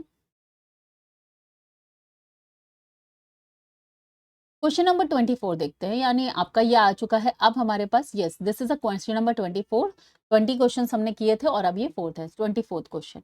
When asked to arrange the decimal numbers 1.2, 0.13, 2.7 and 0.097 in ascending order, in class 6th student arranged them in the following way। किस तरह से किया है? 0.13, फिर 0.097, then 1.2, 2.7। ठीक है, how will you address the error made by the student. So we can see कि यहाँ पर जो आपके अरेंजमेंट है वो करेक्ट तो नहीं है, ये हमको दिख रहा है, लेकिन उसने क्या किया है, यहाँ पर उसने किया है 0.13। ओके, देन उसने किया है 0.097। दिस मीन्स कहीं ना कहीं वो 97 को बड़ा समझ रहा है 13 से, और दूसरा है फिर 1.2 और 2.7। तो ये चीज तो उसको पता है कि अगर पहले वाला नंबर है, लेकिन इन दोनों के प्लेस वैल्यूज में वो कंफ्यूज है कि 13 बड़ा होगा या 097 बड़ा होगा। ठीक है, चलिए देख लेते हैं। Provide a similar type of, how will you address this error. अगर बच्चे ने ये गलती की है तो आप अपने बच्चे को कैसे समझाएंगे या कैसे एड्रेस करेंगे इस चीज को। Provide a similar type of example for practice. Demonstrate the process of arranging decimal in ascending order once again on the blackboard. Yeah, demonstrate the place value system of decimals using manipulatives and facilitate the student to compare his or her answer. Ask the student to read the numbers one again and try to arrange them accordingly. तो चलिए हम देखते हैं इसमें हमारा most appropriate answer क्या होगा, which you will address as a teacher. Provide a similar type of example. देखिए हमने अभी पढ़ा था, जब आप स्टार्टिंग में ही मैंने आपको जो 10-12 पॉइंट्स बताए थे कि आपको पेडागोजी में क्या याद रखने, कि बच्चे को बार बार री प्रैक्टिस करा करा के रटवा रटवा के चीजें समझानी नहीं है। तो सिमिलर टाइप ऑफ एग्जाम्पल अगर आप देंगे, दिस मीन्स आप उसको कुछ चीज रटवाना चाहते हैं, तो ये गलत हो जाएगा। Demonstrate the process of arranging और sending on once again on the blackboard. तो एक बार अगर आप और डिमॉन्स्ट्रेट कर देंगे, उससे आपने पहले भी एक्सप्लेन किया था, बाद में फिर से एक्सप्लेन कर दिया, तो इससे बच्चे को क्या समझ में आया, उसे ये चीज समझ में कैसे आ सकती है अगर वो पहले भी वही चीज कर चुका है। ठीक है, बार बार आपने उसको बता दिया, दिस मीन्स अगेन आपने उसको री कर दिया, बता दिया।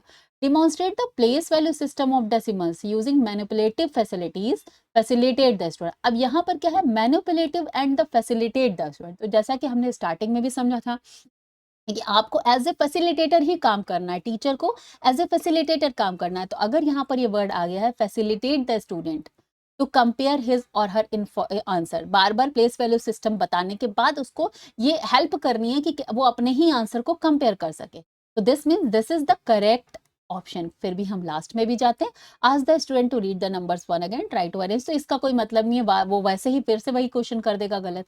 तो ऑप्शन नंबर 3 यहाँ पर करेक्ट हो जाएगा। क्लियर हो गया? चलिए आगे बढ़ते हैं।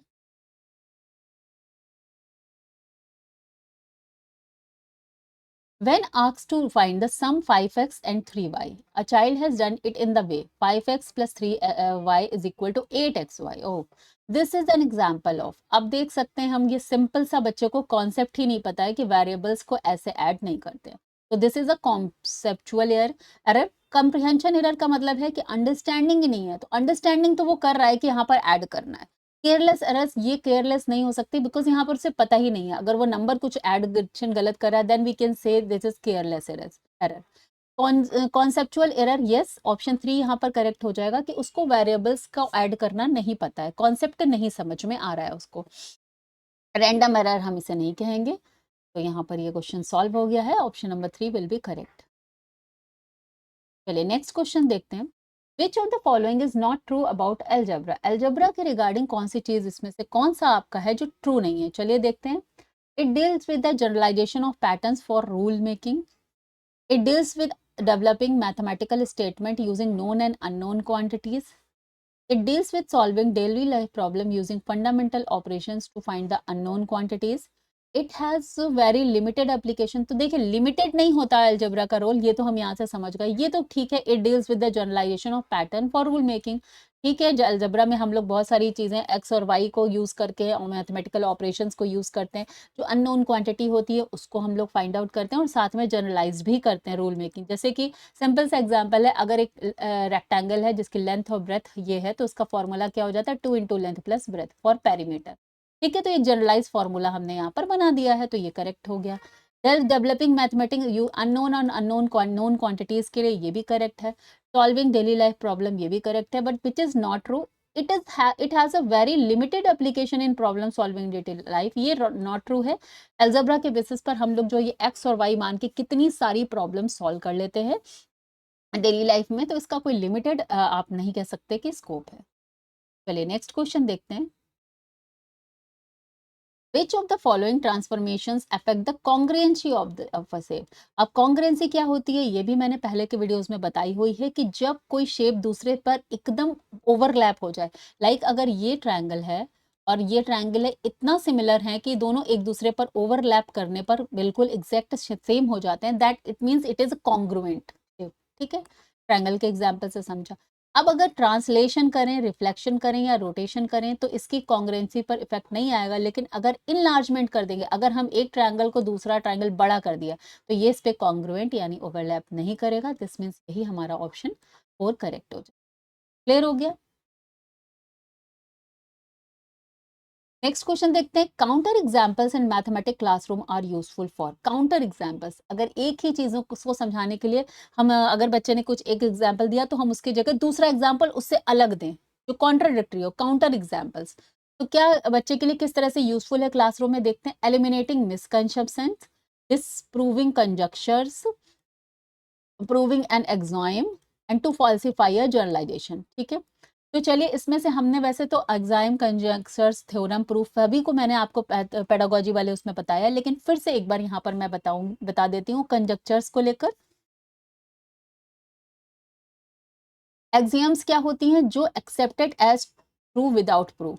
ऐसे मैथमेटिकल्स रूल या थ्योरम्स जिनको प्रूव नहीं करना पड़ता, वो एक्सेप्टेड हैं। जैसे this thing is equal to same, like A is equal to B है तो B is equal to A, you don't need to prove.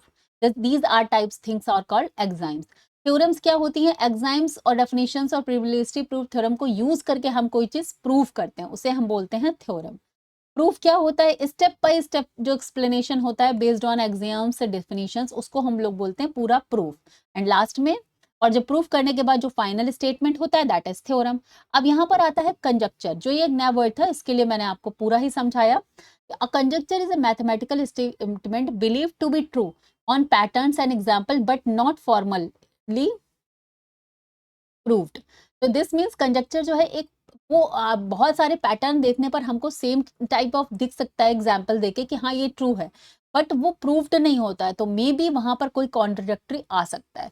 तो यहाँ पर एक वर्ड लिखा है मे बी ट्रू और फॉल्स, हो सकता है कि वो ट्रू भी हो या फॉल्स भी हो सकता है, बट उसको प्रूव नहीं किया गया है। तो उस तरह के मैथमेटिकल जो स्टेटमेंट होते हैं उनको कंजक्चर्स बोलते हैं।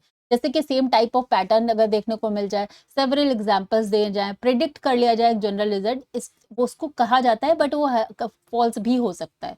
एग्जाम्पल भी मैंने यहाँ पर एक लिया है कि लाइक 2+3 5 है, 3+5 8 है और 5+7 12 है। ठीक है, तो यहाँ पर हम देख रहे हैं ये प्राइम नंबर आ रहा है, लेकिन ये दोनों तो इवन आ रहा है। तो the sum of two consecutive prime is always even, ये कंजक्चर है। अगर कई सारे हमने ऐसे करे, उसके बाद हमने ये बता दिया कि ये इवन हो रहा है हमेशा, लेकिन ये प्रूव नहीं हो रहा है क्योंकि यहाँ पर ये जो है आपका प्राइम नंबर आ रहा है। ठीक है, तो means prove may not true may not false हो सकता है। जैसे कि एक और एग्जांपल है कि draw several triangles and measure angles, अगर हमने बहुत सारे ट्रायंगल्स ड्रॉ करे और सबके एंगल्स को मेजर किया, तो दिस मीन्स क्या हो गया, इंटीरियर एंगल्स का सम हमेशा 180 ही आएगा। तो this letter become a theorem after proof. After proof अगर हमने देखे, सिमिलरली इसका ये मतलब है कि सेम काइंड ऑफ पैटर्न्स को या एग्जाम्पल्स को हमने ऑब्जर्व किया और उससे एक जनरलाइज एक स्टेटमेंट दिया या रूल बनाया, बट अगर वो ट्रू प्रूव हो गया तब तो वो हमारा प्रूफ हो जाएगा या थ्योरम बन जाएगा। बट अगर वो प्रूफ नहीं हुआ तब तक वो कंजक्चर रहेगा, जब तक उसको पूरी तरह से प्रूफ नहीं किया गया। ओके, तो यहाँ पर आता है role of conjecture in teaching mathematics. Encourage करता है बच्चों को एक्सप्लोर और क्यूरियोसिटी को, क्योंकि वो बार बार आप तरह तरह के पैटर्न्स बच्चा फॉलो देखेगा। लॉजिकल क्रिटिकल थिंकिंग को प्रमोट डिस्कशन और रीजनिंग और bridges observation and proof. Bridge एक तरह का ब्रिज का काम करेगा, किसी चीज को ऑब्जर्व किया फिर उसको प्रूफ करने तक में बीच में कंजक्चर्स हैं, ढेर सारे पैटर्न और एग्जाम्पल्स देखने के हैं, तो वो प्रूफ ब्रिज की तरह काम करेगा। ठीक है, अब आते हैं अपने क्वेश्चन पर। तो काउंटर एग्जाम्पल से बच्चा क्या कर सकता है, मिसकंसेप्शन जो उसकी गलत अवधारणाएं हैं उनको दूर किया जा सकता है। यस, क्योंकि अगर बच्चे ने कुछ तरह के पैटर्न फॉलो किए तो हमने उसमें एक काउंटर एग्जाम्पल दिया, एक अलग एग्जाम्पल दिया, तो बच्चा अगर किसी तरह की गलत अवधारणा बना रहा है तो उससे एलिमिनेट हो सकता है बाय गिविंग एग्जाम्पल्स। डिसप्रूविंग कंजक्चर, ये तो कंजक्चर को भी अगर मैंने जैसे कि बताया कंजक्चर हमेशा ट्रू नहीं होते हैं, तो अगर हम कोई ऐसा एग्जाम्पल दे दें, जैसे अभी हमने देखा था कि 2+3 भी जो है वो हमारा 5 हो रहा था, जबकि 3+5 जो प्राइम नंबर्स थे उनको किया तो 8 हो रहा है, फिर 5+7 उनको किया तो 12 हो रहा है। तो ये हमने एग्जाम्पल दे दिया। मान लीजिए बच्चे ने ये दो रियलाइज की कि इवन हो रहा है, लेकिन मैंने दे दिया लो यहाँ तो ऑड हो रहा है। तो इस तरह से डिसप्रूविंग कंजक्चर हो गया। प्रूविंग एन एग्जाम ये भी हो सकता है। हाँ, प्रूविंग एन एग्जाम ये कैसे हो सकता है, क्योंकि एक्सियम अभी अभी हमने पढ़ा कि एक्सियम ऐसे स्टेटमेंट होते हैं जो ऑलरेडी ट्रू होते हैं, इनको हमें प्रूव नहीं करना होता है, तो ये नहीं होगा। टू फाल्सीफाई ए जनरलाइजेशन, यस, अगर हम लोग ऐसी किसी चीज पर जा रहे हैं लेकिन उसका कॉन्ट्रोडक्टरी को एग्जाम्पल मिल गया तो जनरलाइजेशन हमारा फॉल्स हो जाए, तो ये भी ट्रू हो गया। तो यहाँ पे ऑप्शन हो जाते हैं A B and D correct. This means first option ही हो जाएगा A B and D. Clear हो गया, वेरी नाइस। चलिए आगे बढ़ते हैं। Inductive method of teaching mathematics does not. अब देखिए इंडक्टिव मेथड को मैंने बहुत अच्छे से डिस्कस किया है, इंडक्टिव डिडक्टिव मेथड। अब आप लोग इस क्वेश्चन का आंसर खुद ही दे सकते हैं। Proceed from particular to general, take care of needs and interest of learners, proceeds from abstract to concrete and encourages discovery and independent thinking. अब हमें यहाँ बताना है नॉट, कौन सा नहीं है, तो हमने अभी पढ़ा था पर्टिकुलर टू जनरल होता है, नीड्स एंड इंटरेस्ट को देखता है, क्योंकि बच्चे को हम उसी तरह के एग्जाम्पल्स देते हैं जहां से वो जिस इंटरेस्ट ऑफ एरिया पे वो वर्क कर रहा है या उसका जिसमें इंटरेस्ट है। और एब्स्ट्रैक्ट टू कॉन्क्रीट यही नहीं होता है, क्योंकि हम मूर्त से अमूर्त की ओर जाते हैं, कॉन्क्रीट टू एब्स्ट्रैक्ट जाते हैं inductive. Encourages discovery and independent, yes, तो यहाँ पर ऑप्शन 3 आपका जो ऑप्शन गलत है वही सही हो। ठीक है, चलिए नेक्स्ट अपना 30 नंबर का क्वेश्चन देखते हैं। Which of the following statement does not imply the same as all multiples of 8 are multiples of 2। इसमें से किसका जो है ये नहीं हो रहा, नॉट डज नॉट इम्प्लाई। ठीक है, चलिए देखते हैं। There are no multiples of 8 that are not multiple of 2। ठीक है, पहला लाइन क्या था कि 8 के जितने भी मल्टीपल्स हैं तो वो 2 के मल्टीपल्स भी होंगे। ठीक है, तो उसका मतलब क्या है, there are no multiples of 8 that are not multiple of 2। तो बिल्कुल सही है कि अगर जो 8 के कोई भी ऐसे मल्टीपल नहीं हो सकते जो 2 के मल्टीपल ना हो, तो ये करेक्ट हो गया। If a number is multiple of 8 then it is a multiple of 2, ये भी करेक्ट हो गया, क्योंकि अगर नंबर 8 का मल्टीपल है तो वो 2 का मल्टीपल होगा। Any multiple of 8 is a multiple of 2, yes, कोई भी अगर 8 का मल्टीपल है तो वो 2 का भी मल्टीपल होगा। ऑब्वियसली ऑप्शन 4 ही होने वाला है, some multiples of 8 are multiples of 2, some नहीं होते, ऑल ही होंगे, तो does not employ option number 4 यहाँ पर करेक्ट हो।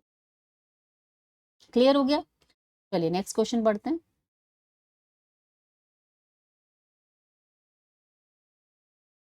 Which of the following is least contributing factor in developing mathematics anxiety in children?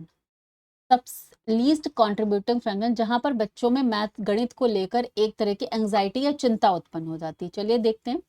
Teachers own anxiety about the subject, mathematics it is a difficult subject and is only for boys, perceptions that are proper ways of doing mathematics and is characterized by unique answers, learning to reproduce procedures and algorithm which are away from our from daily life to of children। तो इसमें से सबसे कम contributing किसका होगा? ठीक है, सबसे कम क्या होगा यहाँ पर? For developing factor developing mathematics anxiety in children. ठीक है, teachers own anxiety about the subject. अगर बच्चा ही सॉरी टीचर ही अगर बहुत ज़्यादा चिंतित है और सब्जेक्ट के बारे में, तो ऑब्वियसली बच्चा भी चिंतित हो जाएगा, क्योंकि वो उसको अच्छी तरीके से अपना लेसन डिलीवर ही नहीं कर पाएगा, बता ही नहीं पाएगा।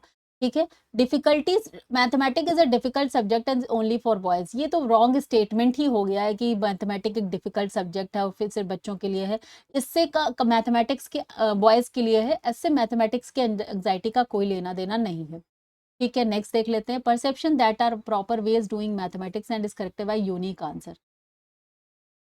तो एकमात्र नहीं, ये ऐसा कुछ नहीं है इसमें। देखिए, ये इसमें हमें देखना है लीस्ट कंट्रीब्यूटिंग, जो सबसे कम मैथमेटिक्स की एंजाइटी के लिए फैक्टर है, जो बच्चों को में सबसे कम फैक्टर में आएगा। तो ये ऑब्वियसली ये हो सकता है कि एक ही देना है बच्चे को मात्र उत्तर। Similarly learning to reproduce procedures and algorithm which are daily life से अलग है।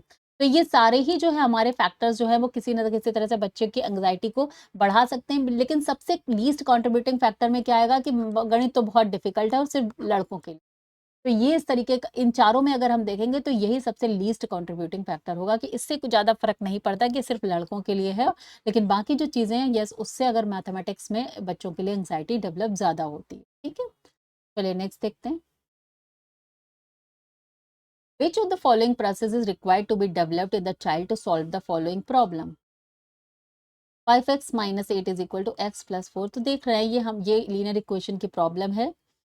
तो बच्चे के लिए मेमोराइजेशन रट्टा तो हमें लगवाना ही नहीं है। यूज ऑफ आइडेंटिटीज, तो वी कैन सी कि यहाँ पर आइडेंटिटी यूज हो ही नहीं सकता। आइडेंटिटी तो a प्लस बी का होल स्क्वायर टाइप है, ऑलरेडी मैंने रिवीजन करवाया हुआ है।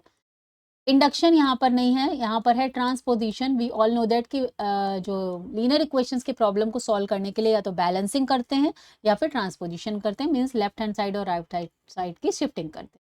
तो ऑप्शन 4 यहाँ पर करेक्ट हो जाए। ओके, आगे बढ़ते हैं।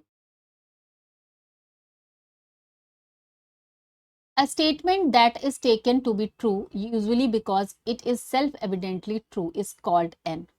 अब यहाँ पर मैंने थ्योरम, प्रूफ और एक्सियम तीनों की बात कर ली है। एक लेमा रह गया है, उसको भी हम समझेंगे। थ्योरम क्या होती है?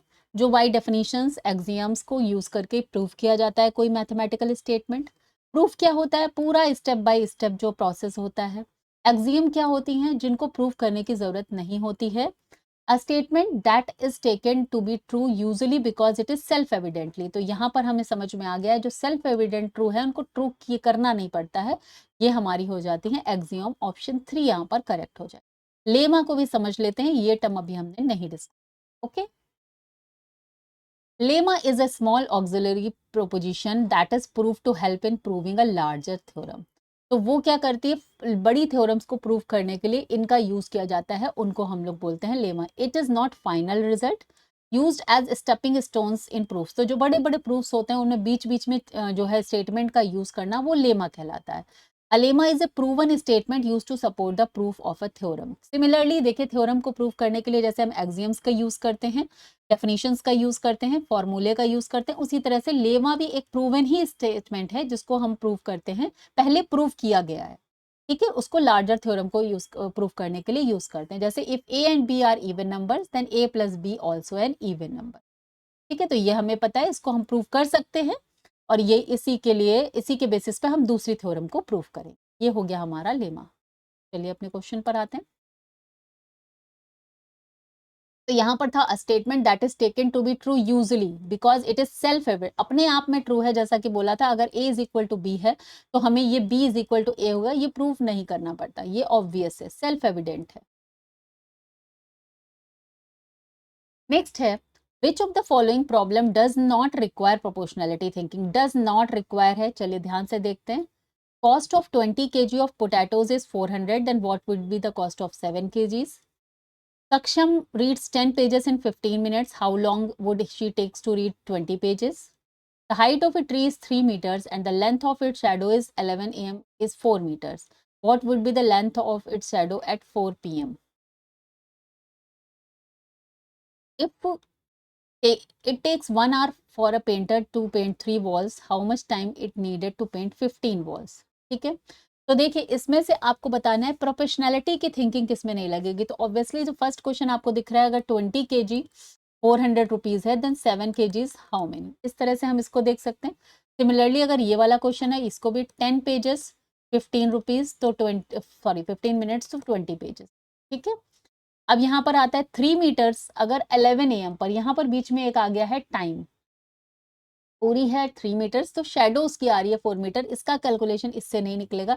जबकि 1 आवर में अगर वो 3 वॉल्स पेंट कर रहा है तो 15 वॉल्स को कितने आवर में पेंट करेगा, ये अगेन जो हमारा प्रोपोर्शनैलिटी का क्वेश्चन आ जाएगा।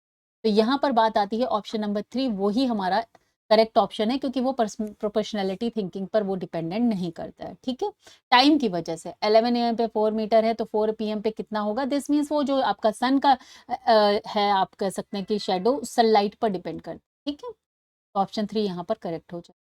देखते हैं which is the starting level of when hills theory of geometrical thinking. तो बहुत अच्छे से हमने डिस्कस की है वेन हिल्स थ्योरी लेके भी पेडागोजी के वीडियोस में। तो यहाँ पर देख लेते हैं, सबसे पहला ऑप्शन होता है विजुअलाइजेशन देखना, और आज के वीडियो में भी इसको डिस्कस किया। विजुअलाइज करना, सबसे पहला बच्चा ज्योमेट्री में चीजों को देखकर समझता है, विजुअलाइज करता है। नेक्स्ट देखते हैं, Rehan makes different polygons using matchsticks and measure their interior angles with the help of protractor. ठीक है, he makes a triangle with 3 matchsticks and add one more to make quadrilateral. Then she adds one more matchstick to make a pentagon and so on. Which of the following statement is correct about the angles of the polygon? ठीक है, चलिए इसमें pedagogy नहीं, इसमें आपका case study आप इसे बोल सकते हैं। Sum of all interior angles of any polygon is 360 degree. Correct बताना है, तो ऑब्वियसली देखिए वही क्वाड्रिलेटरल का अलग होता 360 होगा, ट्राइंगल का 180 होता है, इसी तरह से पेंटागन का अलग होता है।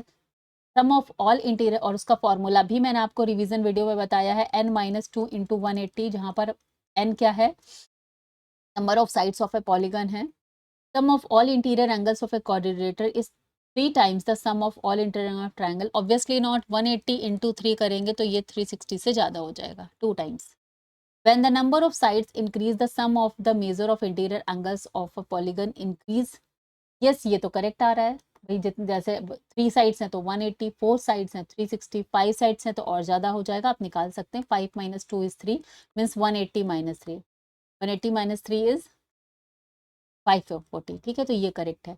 When the number of sides increases, the sum of measure of exterior angle of a polygon decreases. तो ये हमारा आपको क्या ढूंढना है, करेक्ट ढूंढना है, ये गलत, डिक्रीज नहीं होता, इंक्रीज ही करेगा, तो यहाँ पर ऑप्शन 3 यहाँ पर करेक्ट हो जाएगा। ठीक है, चलिए आगे बढ़ते हैं। As per NCERT, which of the following is not one of the expected learning outcome of grade 6 learner? ठीक है, चलिए देख लेते हैं, ये भी हमने पेडागोजी में भी सबको सीखा है। Solve problems involving large numbers by making use appropriate operations. Use variable with different operations to generalize a given situation. Use unitary method in solving various word problems. Write formal proofs of geometric theorem. तो learning outcome में आप समझ में आया कि बच्चे को ऐसे लर्निंग करना है कि वो जो है तरह तरह की वर्ड प्रॉब्लम्स को सॉल्व कर पाए, अपनी डेली लाइफ में चीज़ों को कनेक्ट कर पाए, मीन्स सिचुएशन जो भी दी जाए उसके अकॉर्डिंग वो लॉजिकल रीजनिंग लगा पाए। तो अगर यहाँ पर आता है राइट फॉर्मल प्रूफ्स, तो यहाँ पर किसी तरह की लॉजिकल रीजनिंग नहीं काम करेगी। सिंपल फॉर्मल अगर प्रूफ आप स्टेप बाय स्टेप रट के लिख देंगे तो वो, और वो भी ज्योमेट्रिक थ्योरम का, तो ये सबसे लीस्ट है, ये लर्निंग आउटकम में इसको नहीं गिना जाएगा। बच्चे प्रॉब्लम को सॉल्व कर पाएँ, वेरिएबल और डिफरेंट ऑपरेशन को यूज़ करके जनरलाइज़ कर पाएँ गिवन सिचुएशन को, यूनिटरी मेथड को यूज़ करें वर्ड प्रॉब्लम के लिए, यही लर्निंग आउटकम है यहाँ पर एज़ पर एनसीईआरटी बोल सकते हैं या नॉर्मल भी बोल सकते हैं, जनरल टीचिंग लर्निंग प्रोसेस का। तो ऑप्शन 4 ही यहाँ पर करेक्ट इनकरेक्ट है, व्हिच इज़ द नॉट पूछा है, तो यही ऑप्शन हमारा करेक्ट हो जाए। चलिए आगे बढ़ते हैं। Identify the incorrect statement from among the following. Incorrect यानी जो गलत है वो ढूंढना है। चलिए देखते हैं। The best method to teach mathematics is inductive method. There is plenty of scope for project work in mathematics learning. Generalization is a characteristics of reasoning ability. Okay, open ended questions are important in enhance. तो यहाँ पर अच्छा okay, हमें यहाँ पे देखना है incorrect कौन सा गलत है। तो हम यहाँ से देख लेते हैं, हम इसको बेस्ट मेथड नहीं कह सकते। इंडक्टिव मेथड देखिए, टीचिंग के लिए कोई भी एकदम बेस्ट मेथड नहीं हो सकता है। इंडक्टिव डिडक्टिव मैथ्स को टीच करने के लिए हमको दोनों मेथड्स की और साथ में जो है डेली लाइफ एग्जांपल्स को लेकर मीन्स तरह कई सारे डिस्कवरी मेथड, ह्यूरिस्टिक मेथड जो हमने कहा, तो इसको हम बेस्ट मेथड नहीं बोल सकते। ठीक है, तो एक तरह से यही रॉन्ग हो जाएगा हमारा, क्योंकि it is the method but it can't be said to be best method. There is a plenty of scope, yes ये तो बिल्कुल सही बात है कि बहुत सारे स्कोप है, प्रोजेक्ट वर्क है जिससे हम लोग मैथमेटिक्स लर्निंग बच्चों को करवाते हैं। जनरलाइजेशन तभी बच्चा कर सकता है जब उसके अंदर रीजनिंग एबिलिटी है, मीन्स तरह तरह की वो तर्क देकर अगर अपने पैटर्न्स को, रूल्स को एग्जाम्पल्स के थ्रू, तभी वो लास्ट में जनरलाइज कर सकता है। और ओपन एंडेड क्वेश्चन जो है वो इंपॉर्टेंट होते हैं क्रिटिकल थिंकिंग के लिए, ये भी करेक्ट स्टेटमेंट है। तो आपको इनकरेक्ट पूछना था, जो कि 1 हो जाएगा। The best method to teach mathematics is inductive. हम किसी चीज मेथड को बिल्कुल बेस्ट नहीं बोल सकते, हमें हर मेथड का यूज करना पड़ेगा। Mathematical thinking is indicated by thinking, गणितीय सोच किससे इंडिकेट हो रही है इन चार में। मेमोराइजेशन तो वर्ड ही आप ऐसे ही काट देंगे, मेमोराइजेशन गलत है, और मास्टरी भी गलत है कि हमें मास्टरी नहीं सिखानी, हमें अचीविंग मास्टरी इज एल्गोरिदम, ऐसा कुछ नहीं है। हमें बच्चे के स्किल्स को डेवलप करना होता है टीचिंग लर्निंग प्रोसेस में। ये मैथमेटिक्स के अलावा हर तरह से गलत है। मास्टरी तो बाद में होगी, पहले वो स्किल को डेवलप करे। तो आइडेंटिफिकेशन ऑफ पैटर्न, ठीक है, कॉन्सेप्ट की understanding, critical thinking, problem solving skills, ये सारी चीजों को डिस्कस करना है। और जहां तक गणितीय सोच या मैथमेटिकल थिंकिंग की बात है, तो बच्चे पैटर्न्स को आइडेंटिफाई कर पाए, यही आपका सही ऑप्शन हो। नेक्स्ट क्वेश्चन देखते हैं। Which of the following is least related to higher order thinking. Higher order thinking से कौन सा सबसे कम कनेक्टेड है, ये देखते हैं।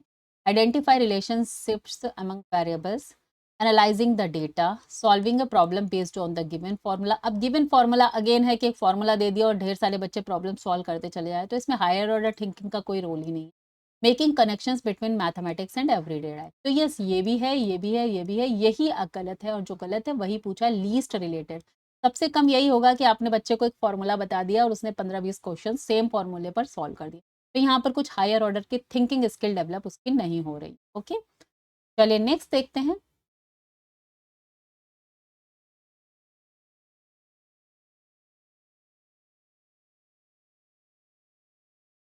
According to National Curriculum Framework 2005, which of the following is most important aspect of teaching of mathematics at primary level? Primary level आ गया है 1 to 5. Okay. Preparing children for higher education and employment. अब primary level पे बच्चे को higher education और उसके लिए employment के लिए प्रिपेयर तो कोई नहीं करेगा, तो दिस मीन्स ये हमारा फॉल्स स्टेटमेंट है। हमें पूछा है most important aspect. Okay, promoting and preparing children for coding. Coding primary level पे कहाँ बच्चों को हम कराएंगे। Making mathematics a part of children's life experience, yes ये कुछ कुछ करेक्ट है, कुछ कुछ क्या यही करेक्ट है। To become a business person, obviously not. तो अब ये तो हमें सीधे ही ऑप्शन मिल गया है, making mathematics is a part of children's life experience. Okay, पढ़ते हैं। At stage in Wayne Hill's theory of geometrical thinking, where children observe the geometrical shapes, holistically but get confused when orientation of shape is changed. His name is, तो अभी बच्चे को visualisation ही आता है सिर्फ, ना एनालाइज कर पा रहा है, चीज देखने एनालिसिस अभी उसकी नहीं चल रही है, फॉर्मल डिडक्शन और इनफॉर्मल तो अभी दूर है। 0 नंबर पर आप ये आएगा, then 1, then 2, then 3 and then last is 4। Okay, तो टोटल हमने समझे थे 5 लेवल्स होते हैं। अभी सिर्फ बच्चा देख रहा है कि कौन सा ट्रायंगल है और जो है रेक्टेंगल है, सर्कल है, ये सारी चीजें देख रहा है, बट अभी उसको सारी चीजें की एनालिसिस नहीं है कि किसमें क्या डिफरेंस है क्या नहीं। तो यहाँ पर ऑप्शन 1 करेक्ट हो जाएगा। Mrs. Madhu presents the following questions to the class. Which of the two numbers can be added to make 54? Her question is, अब यहाँ पर देखना है, अगर टीचर ने बच्चों से पूछा है कि 54 को बनाने के लिए कौन से दो नंबर को ऐड करें, तो इसमें से कौन सा ऑप्शन करेक्ट है? A closed ended question to check the skill of addition, हमें बताना क्या है, विच टू नंबर कैन, हर क्वेश्चन इज, का क्वेश्चन कैसा है हमें ये बता रहा है। तो ये क्लोज एंडेड नहीं है क्योंकि हर बच्चा अलग अलग एग्जांपल्स देगा। 54 को कितनी भी दो नंबर, कौन कौन से दो नंबर ऐड करने, तो ये कोई क्लोज एंडेड क्वेश्चन नहीं है क्योंकि इसमें बहुत तरह के आंसर्स हो सकते हैं। इल फ्रेम्ड भी नहीं है। An open ended question to promote mathematical thinking, yes ये करेक्ट है। Not according to psychological theory, ये भी गलत है। ऑप्शन 3 यहाँ पर करेक्ट हो जाएगा। ये एक ओपन एंडेड क्वेश्चन है जहां पर टीचर ने ये क्वेश्चन पूछा है, तो हर बच्चे इसमें अलग अलग आंसर देंगे, ठीक है, हर के अपने अलग आंसर होंगे, कोई फिक्स नहीं होगा, तो ये एक ओपन एंडेड क्वेश्चन है।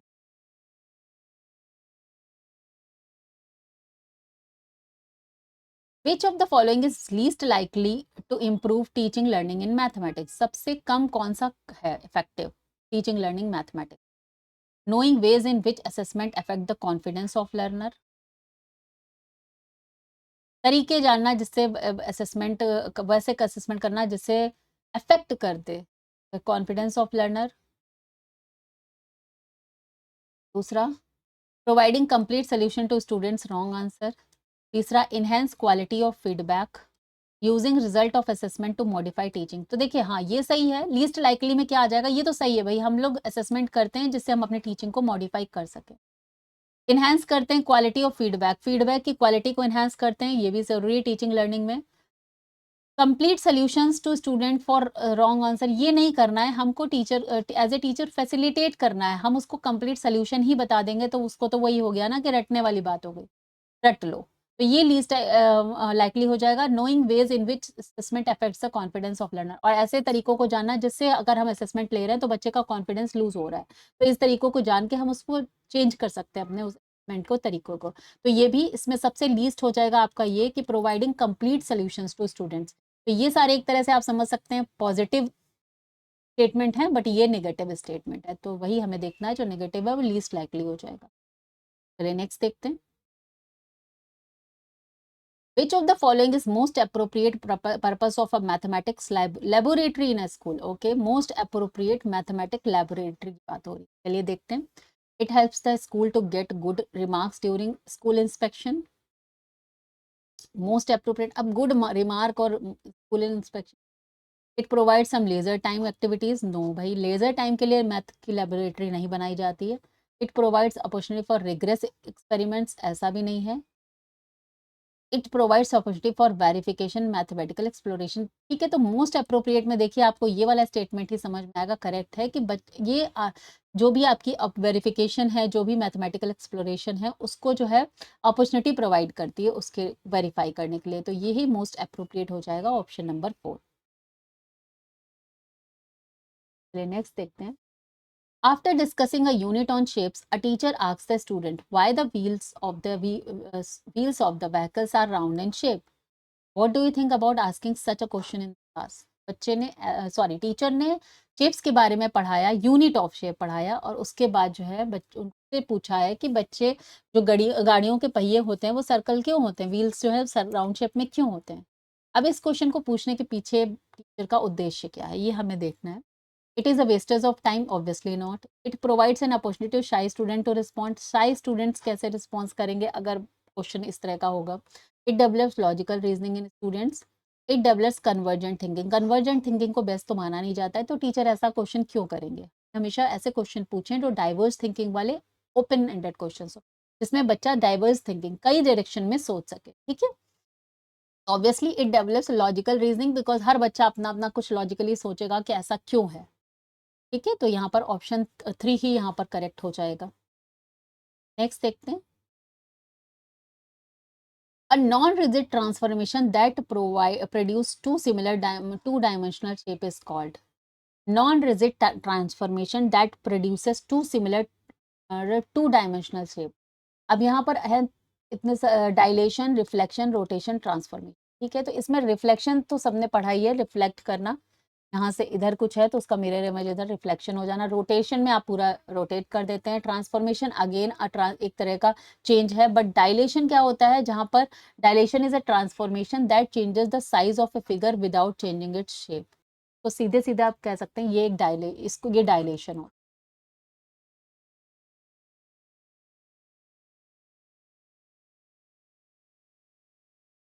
नेक्स्ट आते हैं हम लोग।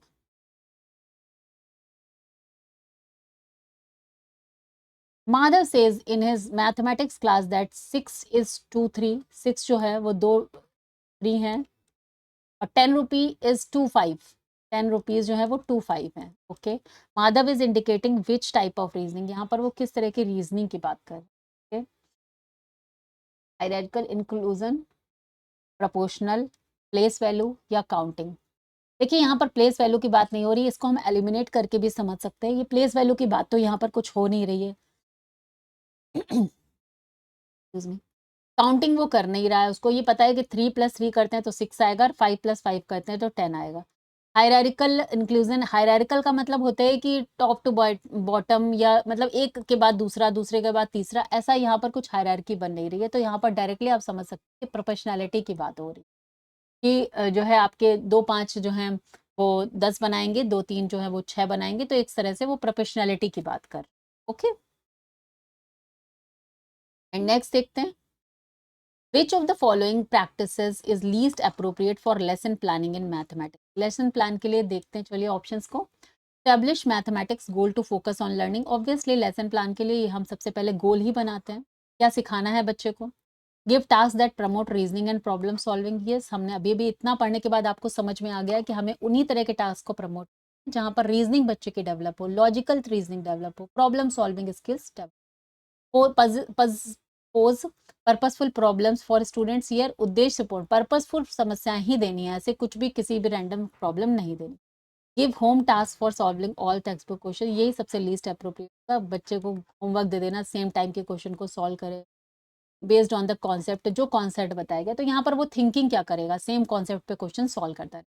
तो ऑप्शन 4 यानी लीस्ट अप्रोप्रिएट यही हो जाए। Last question of this class है आपका 50th क्वेश्चन।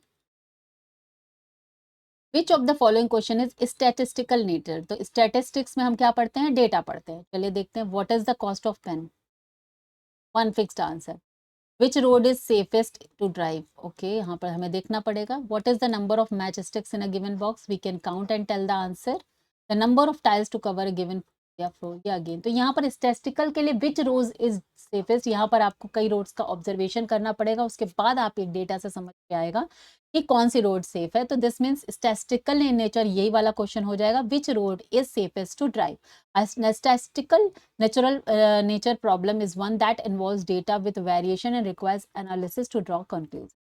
क्लियर हो गया। तो यहाँ पर टोटल 50 क्वेश्चंस आपके सॉल्व हो गए हैं। आपको इस क्लास से बहुत हेल्प मिलने वाली है आपके एग्जाम में। और आपको ये क्लास कैसे लगी मुझे कमेंट बॉक्स में लिखकर जरूर बताइएगा। Thank you so much. मिलते हैं नेक्स्ट वीडियो में with next revision class. Till then bye bye, take care, have a nice day and all the best.